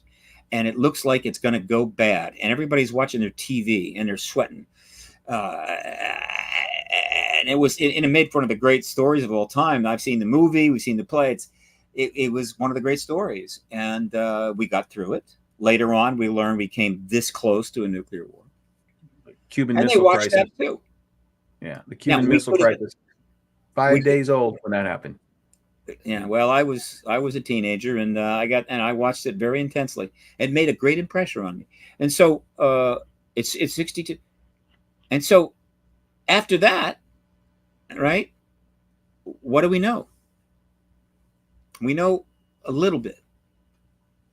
But Kennedy, being a visionary and a leader, said, wait a minute, Kennedy knew there was an ET present. Every president has known there's an ET present. How they know doesn't matter. They don't have to be told by the Secretary of Defense. They just need somebody that they know and trust to tip them off. That's all it takes. And then they know. And then they have to decide what to do about it. And they usually decide to do nothing about it. In any event, Kennedy knew how close we came. And so the evidence seems to indicate that he had the idea that possibly this issue and bringing it forward in conjunction with the Soviet Union might be the bridge that could get us past this basically mindless ideological rift, right? Capitalism versus communism, who gives a shit, right? fairly authoritarian government worth a democracy. Okay, yeah, but there's pluses and minuses. And he was making queries. And then he was killed.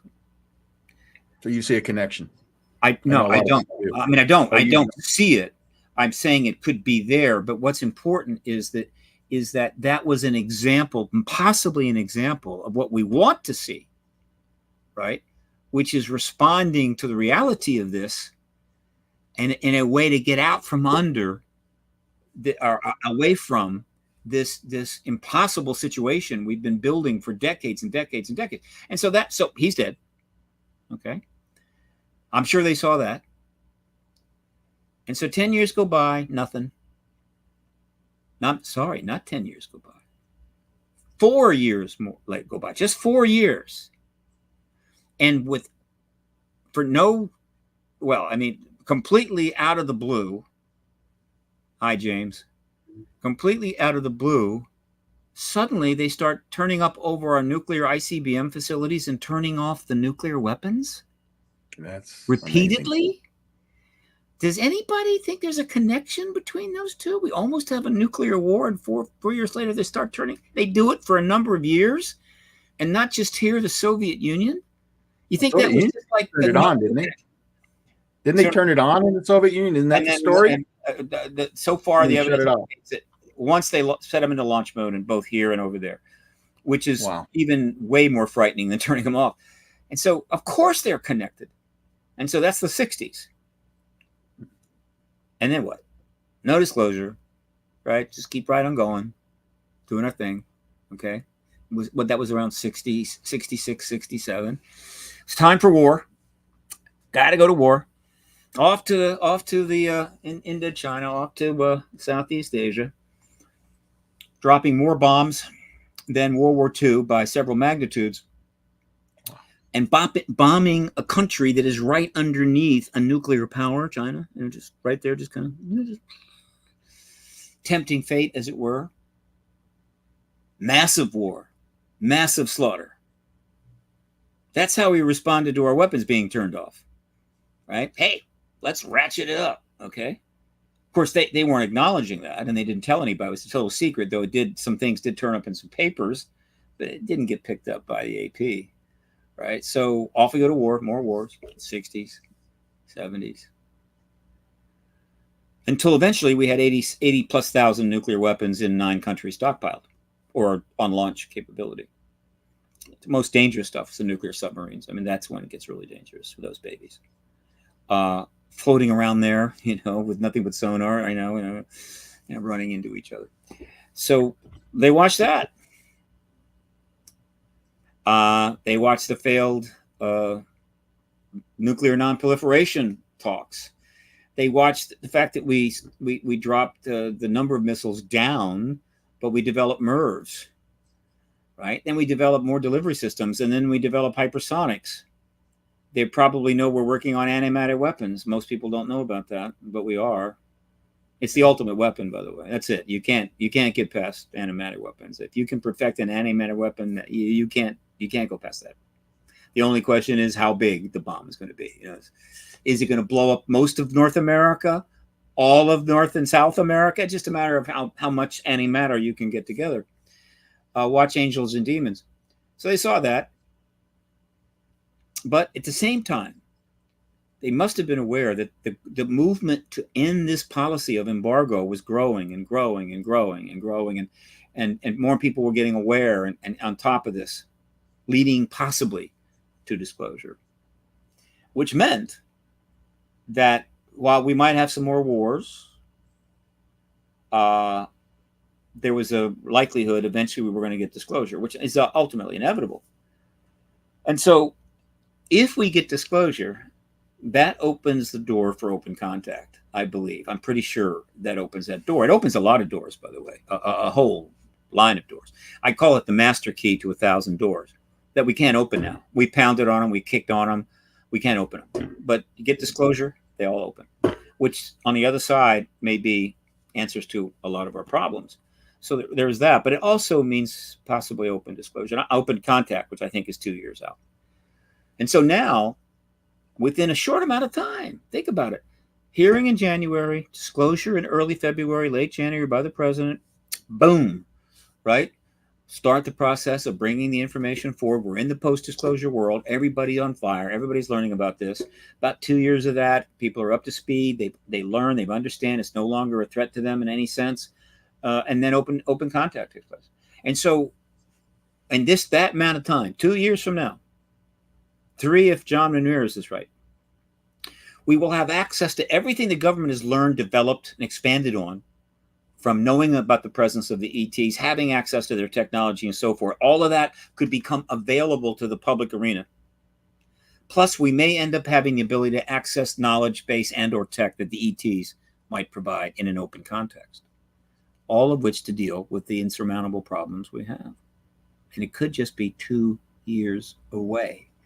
And so, unless somebody thinks I'm completely insane, what is the rationale for waiting one more day? Right. What are you waiting for? Okay. So when I talk, the reason that I launched about a week ago, the shift storm, right? This is going to be a major play for me. I'm going to take some chances. I may end up making a fool of myself. Maybe we'll see. But the shift storm, don't forget the F. .org is as simple as it could be. That's the website. It's self-explanatory. I'm pumping it. I've already pumped it on 50 consecutive podcasts. This is the 50th. And I'll do it 30 or 40 or 50 more times, maybe even more than that, through the end of January. It's simple. The Intel Committee has given us the legislation. They have endorsed the reality of this. Schumer has confirmed that we have non-human tech. Other confirmation has come in from multiple sources. Pretty soon, the only person that hasn't confirmed non-human tech may be a couple of the people working the cash register in the Hart Building basement cafeteria, right? Recently, a retired admiral, Gallaudet, came forward and said, we have non-human tech. It's pretty much out there now. It's done. Okay. So the Intel Committee has the power to now change history. They literally have it in their hands. It's not a sentiment. It's not a speculation. It's literally in their hands. They can call the witnesses. They have a selection to choose from. They can pick the best, most powerful witness out of a group of maybe 25, 30. They only need 20, but they could easily do it with 10. They could call those witnesses. Well, obviously, we're not going to do it before New Year's. Hey, we're reasonable people. I'm reasonable. But right after January 1, they could call those hearings immediately. And when those people testify, the game is over. Truth embargo is cooked. And then, in other words, the cake is baked. And all it requires then is for the president to come forward in a very nonpartisan way and take the cake out of the oven and serve it. And we're in the post-disclosure world. Boom. And the clock starts ticking right then. Okay. And then, as I say, eventually we're going to get access to a lot of very valuable information and tech, perhaps. It could be extremely useful. Trust in government may go up. And the clock is ticking down for possibly open contact. That's in the hands of, they can do it tomorrow. But I am aware that there is serious consideration that for God knows what reason they're coming up with. I hope I'm not in the room and nobody tells me this, because I'll probably run screaming out of the room, that it might be better, more appropriate, more responsible, if we hold off on a hearing that could generate that kind of major event until after this wonderful election that's coming, so as not to interfere with the election process. Mm-hmm. And my answer to that is, are you out of your fucking mind? All right. Do you really think that holding off on disclosure will somehow make this election that is coming, which is going to be basically national electroshock therapy 24/7, we'll all be bleeding from the eyes and ears, better? That somehow you're serving some responsibility? So essentially, you got 2,000 people running for office. And everybody knows that there's non-human tech and non-human bodies, but the president has to confirm they're extraterrestrial or confirm that at all. And so what? The questions are, certainly, Senator so-and-so, what do you think about David Grusch's testimony? David who?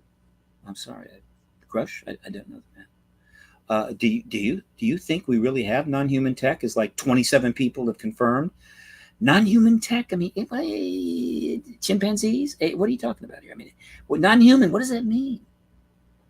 I mean, the list of ways that they're going to be forced to make complete asses of themselves is voluminous.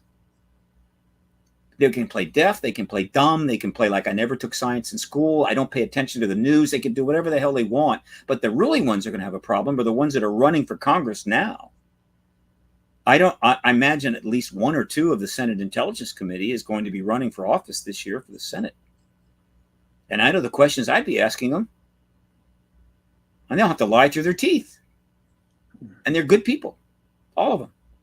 Everybody is in an impossible position throughout this election before you even get into the fact that this election is going to be dealing with issues that even the founders never even imagined could happen. There's probably going to be some murders. Literally, there's going to be violence and upheaval. It's going to be a nightmare. And so, what is the reason why we don't want to rush this disclosure thing? Because it could make this election awkward? It's already transcended awkward. And so I'm going to be sending requests into the schedulers of at least about 20 congressional members between now and New Year's, requesting a meeting with a member, two of which actually indicated they would talk to me. But again, it was a brief encounter, but still, I got that to lean on. But if I can't get the member, I'll take the legislative aide, preferably chief of staff. But ultimately, you take what they give you. 25 years ago, I got a teenager that was on an intern deal, about 19 years old. Oh, Mr. Bassett, it's so nice to meet you. Well, thank you so much for coming. Because again, it was way back then. And well, I was a lobbyist, but there was nothing to lobby. I mean, nobody was going to talk to you. I could go down to the cafeteria and lobby the waitresses or something, but no. So I didn't lobby. I lobbied the media, but I was still a registered lobbyist. I planted the flag. That was the reason I did it. It had importance. It was some value. But now we can really do that. But I'm there more as a citizen activist, trying to just give them a perspective as I am trying to lobby for particular legislation or something something monetary, for God's sake. No. But though there are plenty of activist lobbyists and they have their issues, and I get that. But this is an issue that transcends all issues. So it's hard to just treat it in a normal way. You've got to go places that others don't go. So I'm going to try to get in front of them as early in January as I can and make this case that not getting these hearings done and affording the president the opportunity to end this truth embargo early this year, to put it off until the middle of the election would be irresponsible, and to put it on until after the election would be catastrophically destructive. It would be one of the worst decisions any government has ever made. And that is a very tough bar to jump over. And it's an intellectual thing. I mean, it's not like it's a clear thing. It's like we made a mistake. We blew up South America. No, it's like but when you look at it in the right perspective, history will look back and go, boy, did you really screw up. And then I'm going to leave you with this. Because I think we've gone long. I don't know, a couple hours. Yeah, we're a couple hours. Look, I know you got another one coming up, don't you, Charlie? Yeah, but I got time. But I want to leave it with this. This is something that I've said repeatedly, and I'll say it again. And we're seeing such an incredible example of this, which I'm not going to refer to by name, but it's a simple truth, and it applies to humans and it applies to governments. That how well your nation fares or how well your life fares, and we all want it to go well, don't we? Right? Nobody gets up in the morning and say, I really want to have an awful time. I want to go through hell today, even though I don't have to, but I still want. Nobody does that. No nation wants that. The principle, what is more important to how your life fares or how your country fares is not what happens to you or your country. It's how you react to what happens to you. That is what determines how well things go. Because things are going to happen to you. Right. And if you react well, it can work out just fine. And if you react badly, it can make everything virtually awful, hellish, ruin your life, destroy country, whatever. It's how you react, not what happens. We're getting examples of that all the time.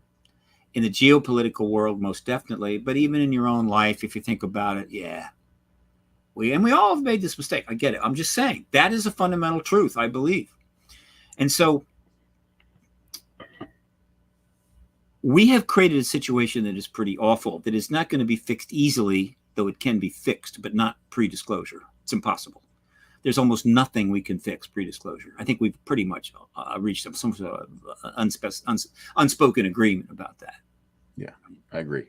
So when I throw my big bag of trash out the other day, big plastic bag of trash, which I threw down into the area the building uses for that, there was already about 100 bags there. I was pretty sure that something in that bag was going to wash up on the shore of Okinawa eventually. What are you going to do? Okay. And so here is the simple point. I think a nuclear event is going to take place. I think it's absolutely inevitable. I wish it wasn't, but I think it is. I think some really awful things are going to happen, and they're inevitable. The Obamas think so too, which is why they were the major executive producers of a film now on Netflix called Leave the World Behind. Take a stiff drink with you and watch it. It's impressive. A lot of people don't like it, but not for the right reasons. But it makes some pretty important points, and it even has a couple things in there that people won't even know what they are, but I do. So they're trying to send a message, but they're not the only ones. So here's the deal. If a nuclear shell, mine, torpedo, anything is used in the wonderful Ukraine-Russia war now, which is being put on as a long-running series on limited views, pretty much ad-free most of the time. That makes it a nuclear war, and that puts Europe in DEFCON 1. Right. We're in DEFCON 3 right now. If that happens, we'll go to DEFCON 2. That's a nuclear war. Even though there's only one nuclear event takes place, that makes it a nuclear war. That makes it DEFCON 1. Most people think of nuclear war, it has to be the total global thing, right? So all the missiles are flying. It's the end of everything. I get it. Well, that's also nuclear war, and everybody's in DEFCON 1 then, but no, just a nuke. And that will happen. I think it is almost inevitable. It'll either be a nuke like in that war, it'll be a terrorist nuke. Pretty much all the terrorist groups in the world just got handed a card that says, you want to do one of those? Yeah, it's okay now. It's going to happen. Now, the thing is, will it happen in the post-disclosure world or the pre-disclosure world? That would change everything, wouldn't it? What the hell's the difference? Oh, the difference is huge.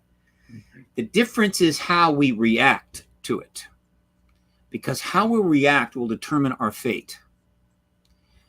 By and large, the consensus has been, in terms of the analysts that talk about DOD stuff, is that any use of a nukes will escalate. It can't be stopped. I think it depends a little bit. A small tactical shell, but if somebody sinks one of our carriers with a nuclear torpedo, the idea that that things won't escalate, they're gonna. And so it ends in the final Total apocalypse. Okay.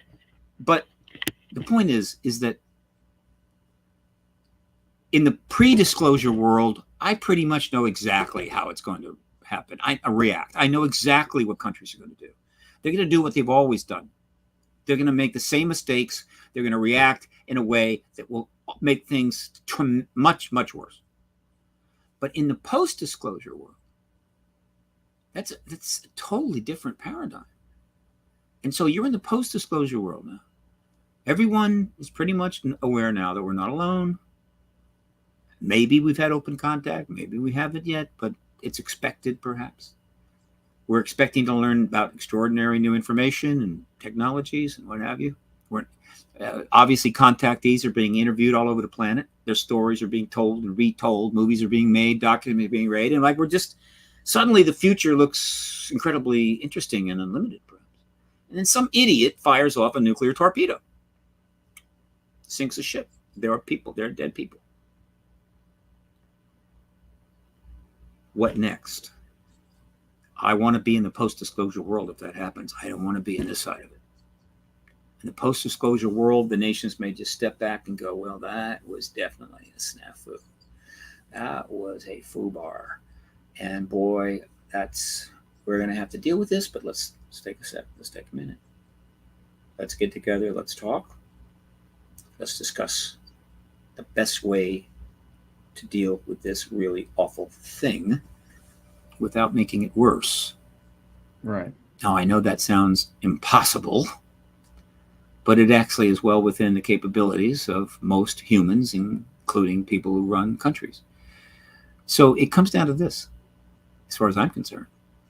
That inevitable nuclear event we've been dying to have is either going to happen in the pre-disclosure world or the post-disclosure world. And right now, we've never been closer to that nuclear event happening in our history. That's a consensus. Now, I'm not just pulling this out of the air. There are plenty of people already talking about that. People that are far more connected than I am. There's a movie called The Day After, which is getting a resurgence and it's getting talked about by intellectuals, written up on Medium and things like that. They're bringing it back. It's one of the most intense movies. People fainted, left the theater. That's why it doesn't get shown on TV, but it's going to be expected if it isn't already up and streaming. And you can watch The Day on the Beach. What about On the Beach? Well, On the Beach was intense, but it was early. It's a different kind of movie, but it was poignant. Right. The Day After is like grindingly unnerving. So no, it takes On the Beach up about 10 notches. And so my message to the United States Congress and the Senate and the president and all the journalists that still aren't willing to cover this issue properly, you have a limited amount of time. The paradigm clock could strike midnight at any time. That's disclosure. But the doomsday clock is 90 seconds away as of now, and it could strike midnight at any time, and that's a nuclear war somewhere. What is the reason why you are delaying disclosure one more day? Can you express it? Can you vocalize it? Have you got a rationale behind it? And is the reason really important? Hopefully it's not because you had a planned vacation, or you're trying to finish up a college course. You don't interrupt that, or I don't know. I don't know what reasons you have, but I'd love to hear them. What is the reason you're delaying the end of this embargo one more day? Because that one more day may mean that nuclear event, that invasion of Taiwan, happens before the world knows it's not alone. Really knows, completely knows. And therefore the response to what happens will be traditional. And the outcome will be beyond measure bad. It's that simple. Been trying to say this message for 20 some years. It's not an easy message because the college and universities will not go there. The journalists will not go there. I'll get an appearance on a media and I'll just go on and say what has to be said. I don't get invited back. Others will go on and say what needs to be said to get invited back. And that's just not how I go. And so it limits my range. Now that's hopefully going to get better. But this is what needs to be talked about. Not whether the thing that was near the Air Force One the other day was a UFO. Who cares? Maybe it was. And if there was a, quote, I say UFO, if there was an actual non-human craft trailing, Air Force One that got picked up, well, that's kind of interesting, but ultimately it doesn't mean jack. So what? They're all over the place. Right. Right? If they want to track Air Force One, fine. If they shoot it down, okay, that's news. I want to know about it. But that's there. I get it. People are following everything that happens, every little light in the sky. I follow the news. I'm approaching 1,900 articles just for this year. Really significant articles on this subject. Real press, 1,900. 3 times last year. 5 times 3 years ago. Right? Unprecedented coverage. And that's just English language. The total amount is in the 5, 10, 8, 15,000 range. If you take in all coverage, all fluff, including foreign language. I mean, the coverage of the issue is overwhelming, which should be a message to politicians. Right. Look, the journalists have come around. I mean, they're not going to be, really pushing for the inside story or trying to, turn some people inside to spill state's evidence or something. No, but they're going to cover the hell out of it, and they are. Right? Over and over again. I invite somebody to go to paradigmresearchgroup.org and go to the print media archive under resources and read all 1,800 and some articles. So that's the message. Now, the other thing, to finish up, when you go to shipstorm.org, what you learn is how you can send tag tweet messages if you're on Twitter. That's what I was going to ask. Yeah, Thank you. To the 3 members, the 3 key senators, and that's Schumer, Warner, and Rubio. You can send it to Rounds, but he's not on the Intel committee, and that's who has to call the hearing. And these are good guys. They're the heroes, no problem. But you're sending them these tweet messages saying, we want hearings right away. We want them in January. So send as many as you want to the same senator, but change the language. Don't just send a boilerplate. You can send the same message to all 3. That's fine. And you can also send emails. I put the email form up. If you're in one of their states, if you're in Florida, New York, or Virginia, you can send it right through.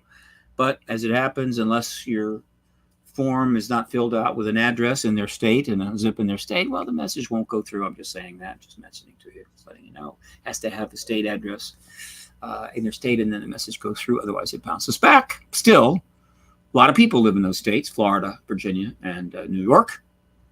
And so that is what we're trying to do. We're trying to get fill their Twitter notification boxes up with these tag messages, which their staff sees. And of course, their email boxes with their staff also sees. Even though they're at home, doesn't matter. If they see thousands of messages piling up in there, they're going to call their boss at home and say, you need to check your Twitter notification because we're getting all these messages. And they'll be sitting there, enjoying the break and go, okay, now check it out. Hey, it's the best I can do. I am going to try to meet up on the Hill with some people. But we are at a crossroads of history now. We have worked so hard to get here. A lot of people have thrown themselves into this, made great sacrifices. David Grusch, Lou Elizondo, Christopher Mellon, Gary Nolan. I mean, they're doing okay. Some of them are doing really well, but they still made plenty of sacrifices. This has been no sleigh ride for them. Leslie Kean, Ralph Blumenthal, and on and on. A lot of people and a lot of members of Congress have stepped in. A lot of journalists have stepped in. We have gone to a great deal of trouble to get to where we are right now. Now we have to finish the race. If the idea is to run 26 miles, get up right to the finish line, and then go over the curb and sit down, then something is cockamamie here, I mean, what the hell is going on? Most people would consider that to be outrageous, attention-getting, or just plain stupid. We are literally at the finish line. And these witnesses are begging to testify. All you have to do is buy them an air ticket, give them a hotel room, and bring them in and put them under oath, and then just ask them intelligent questions. So let's do that. Okay. Let me go ahead and close it up with this then, Steve. Change begins with us. And Steve has basically given you a link to his site where you can go in and find the name of the 3 key individuals to be able to contact. And we can sit here and look to Steve, and we can look to other people to try to bring disclosure for us. But the truth of the matter is, we need to do our part. And our part is contacting our senators and our representatives and letting them know that this is an issue. Because as Matt said, and a lot of other people are saying, this isn't a voting issue. And so I'm challenging everyone watching this video to make it a voting issue, because this may be our best last chance. Let me modify that, Dale. Okay. We don't want it to be a voting issue. We want it to be settled before the campaigns begin. And then we want the post-disclosure reality to be the voting issue, but we don't want the disclosure event to be a voting. We don't have time, and the election has started. And it's not about contacting your members. No. You only got 3 people to contact. Rubio, Schumer, and Warner. That's all. Because they are the ones that can call the hearing. They're the ones that have that power. Nobody else really does. And so all the focus is on them. And so when you go to shiftstorm.org, I have the Twitter handles for them, right? So you don't have to go search for that. I got the email form address, so you don't have to search for that, right? I don't have the phone number. I don't want people calling them up and driving the office crazy with phone calls. It's pointless. Don't send a letter. It's a waste of time. But Twitter, if you're not on it, I get it. That's all right. You could do an email, but there's a lot of people on Twitter. More than enough to put 100,000 tagged tweets. Remember, you have to tag them, @Senator, and then here's your message, right? And that's what shoves it in their notification box. The tag is the key. If they had direct message, you could DM them, but none of them put up direct message, okay? They're not allowing that. But the tag works. And so you have the means to do it fast and furious. You could send 100 in less than an hour if you wanted to, right? But you can also retweet. I've been tweeting about this. It's up on my Twitter feed. You can retweet the tweets I'm putting up on that. You can share it. You can put out your own thing, viral it out. Let's viral this. It's perfectly virable. And so, yeah, I mean, could we get 100,000 tag tweets into each one of their boxes by the end of the year, early January? We certainly could. One influencer. And yeah, I sent a tag message to Logan Paul and the Beast. I'm Mr. Beast. Yeah, I did. But you know, they have what, 20 million followers. So, but the simple truth is one TikTok influencer could be, and some of them are like in their teens with 20, 30, 40, 50 million followers because they're just really cool and clever and they do some nice videos. One TikTok influencer would have put up on their account that they have been to shiftstorm.org and they really think it's cool and they sent a tag message to Schumer, Warner, and Rubio. That might be all it takes. That is the nature of the internet today. And given that these TikTok influencers, knowing how young they are, they're going to spend the vast majority of their life, hopefully, in the post-disclosure world, as opposed into the apocalyptic wasteland post-nuclear war, which would be a shame. Then, you know, they got a nice motivation there. Their world gets a lot better after disclosure, not worse. Their prospects improve. And so I don't have any relationships with any TikTok influencers, you know, but I know somebody does. And so don't forget them. Even the Instagram influencers, my God, I'm just a Twitter, Facebook, LinkedIn guy. I don't have the chops for Instagram and TikTok, but others do. Anyway, so that's what's happening. Thanks, Dale. Let's get together again mid-September and reassess what the hell has happened by then. That would be awesome. Everybody that's seen your podcast, even Shannon today was talking about how well it went and how much he enjoyed. He's going to watch it again. And so I really appreciate you coming on, Steve. And you've given us some really, really good insight. And so let's do that. Let's look around September. For everyone else, I just want to ask you to go ahead and hit that like button and that subscribe button and help this channel grow. Anyway, you have a great day, Steve. Thank you so much for being on. Thank everyone for watching. Bye. Ad Astra.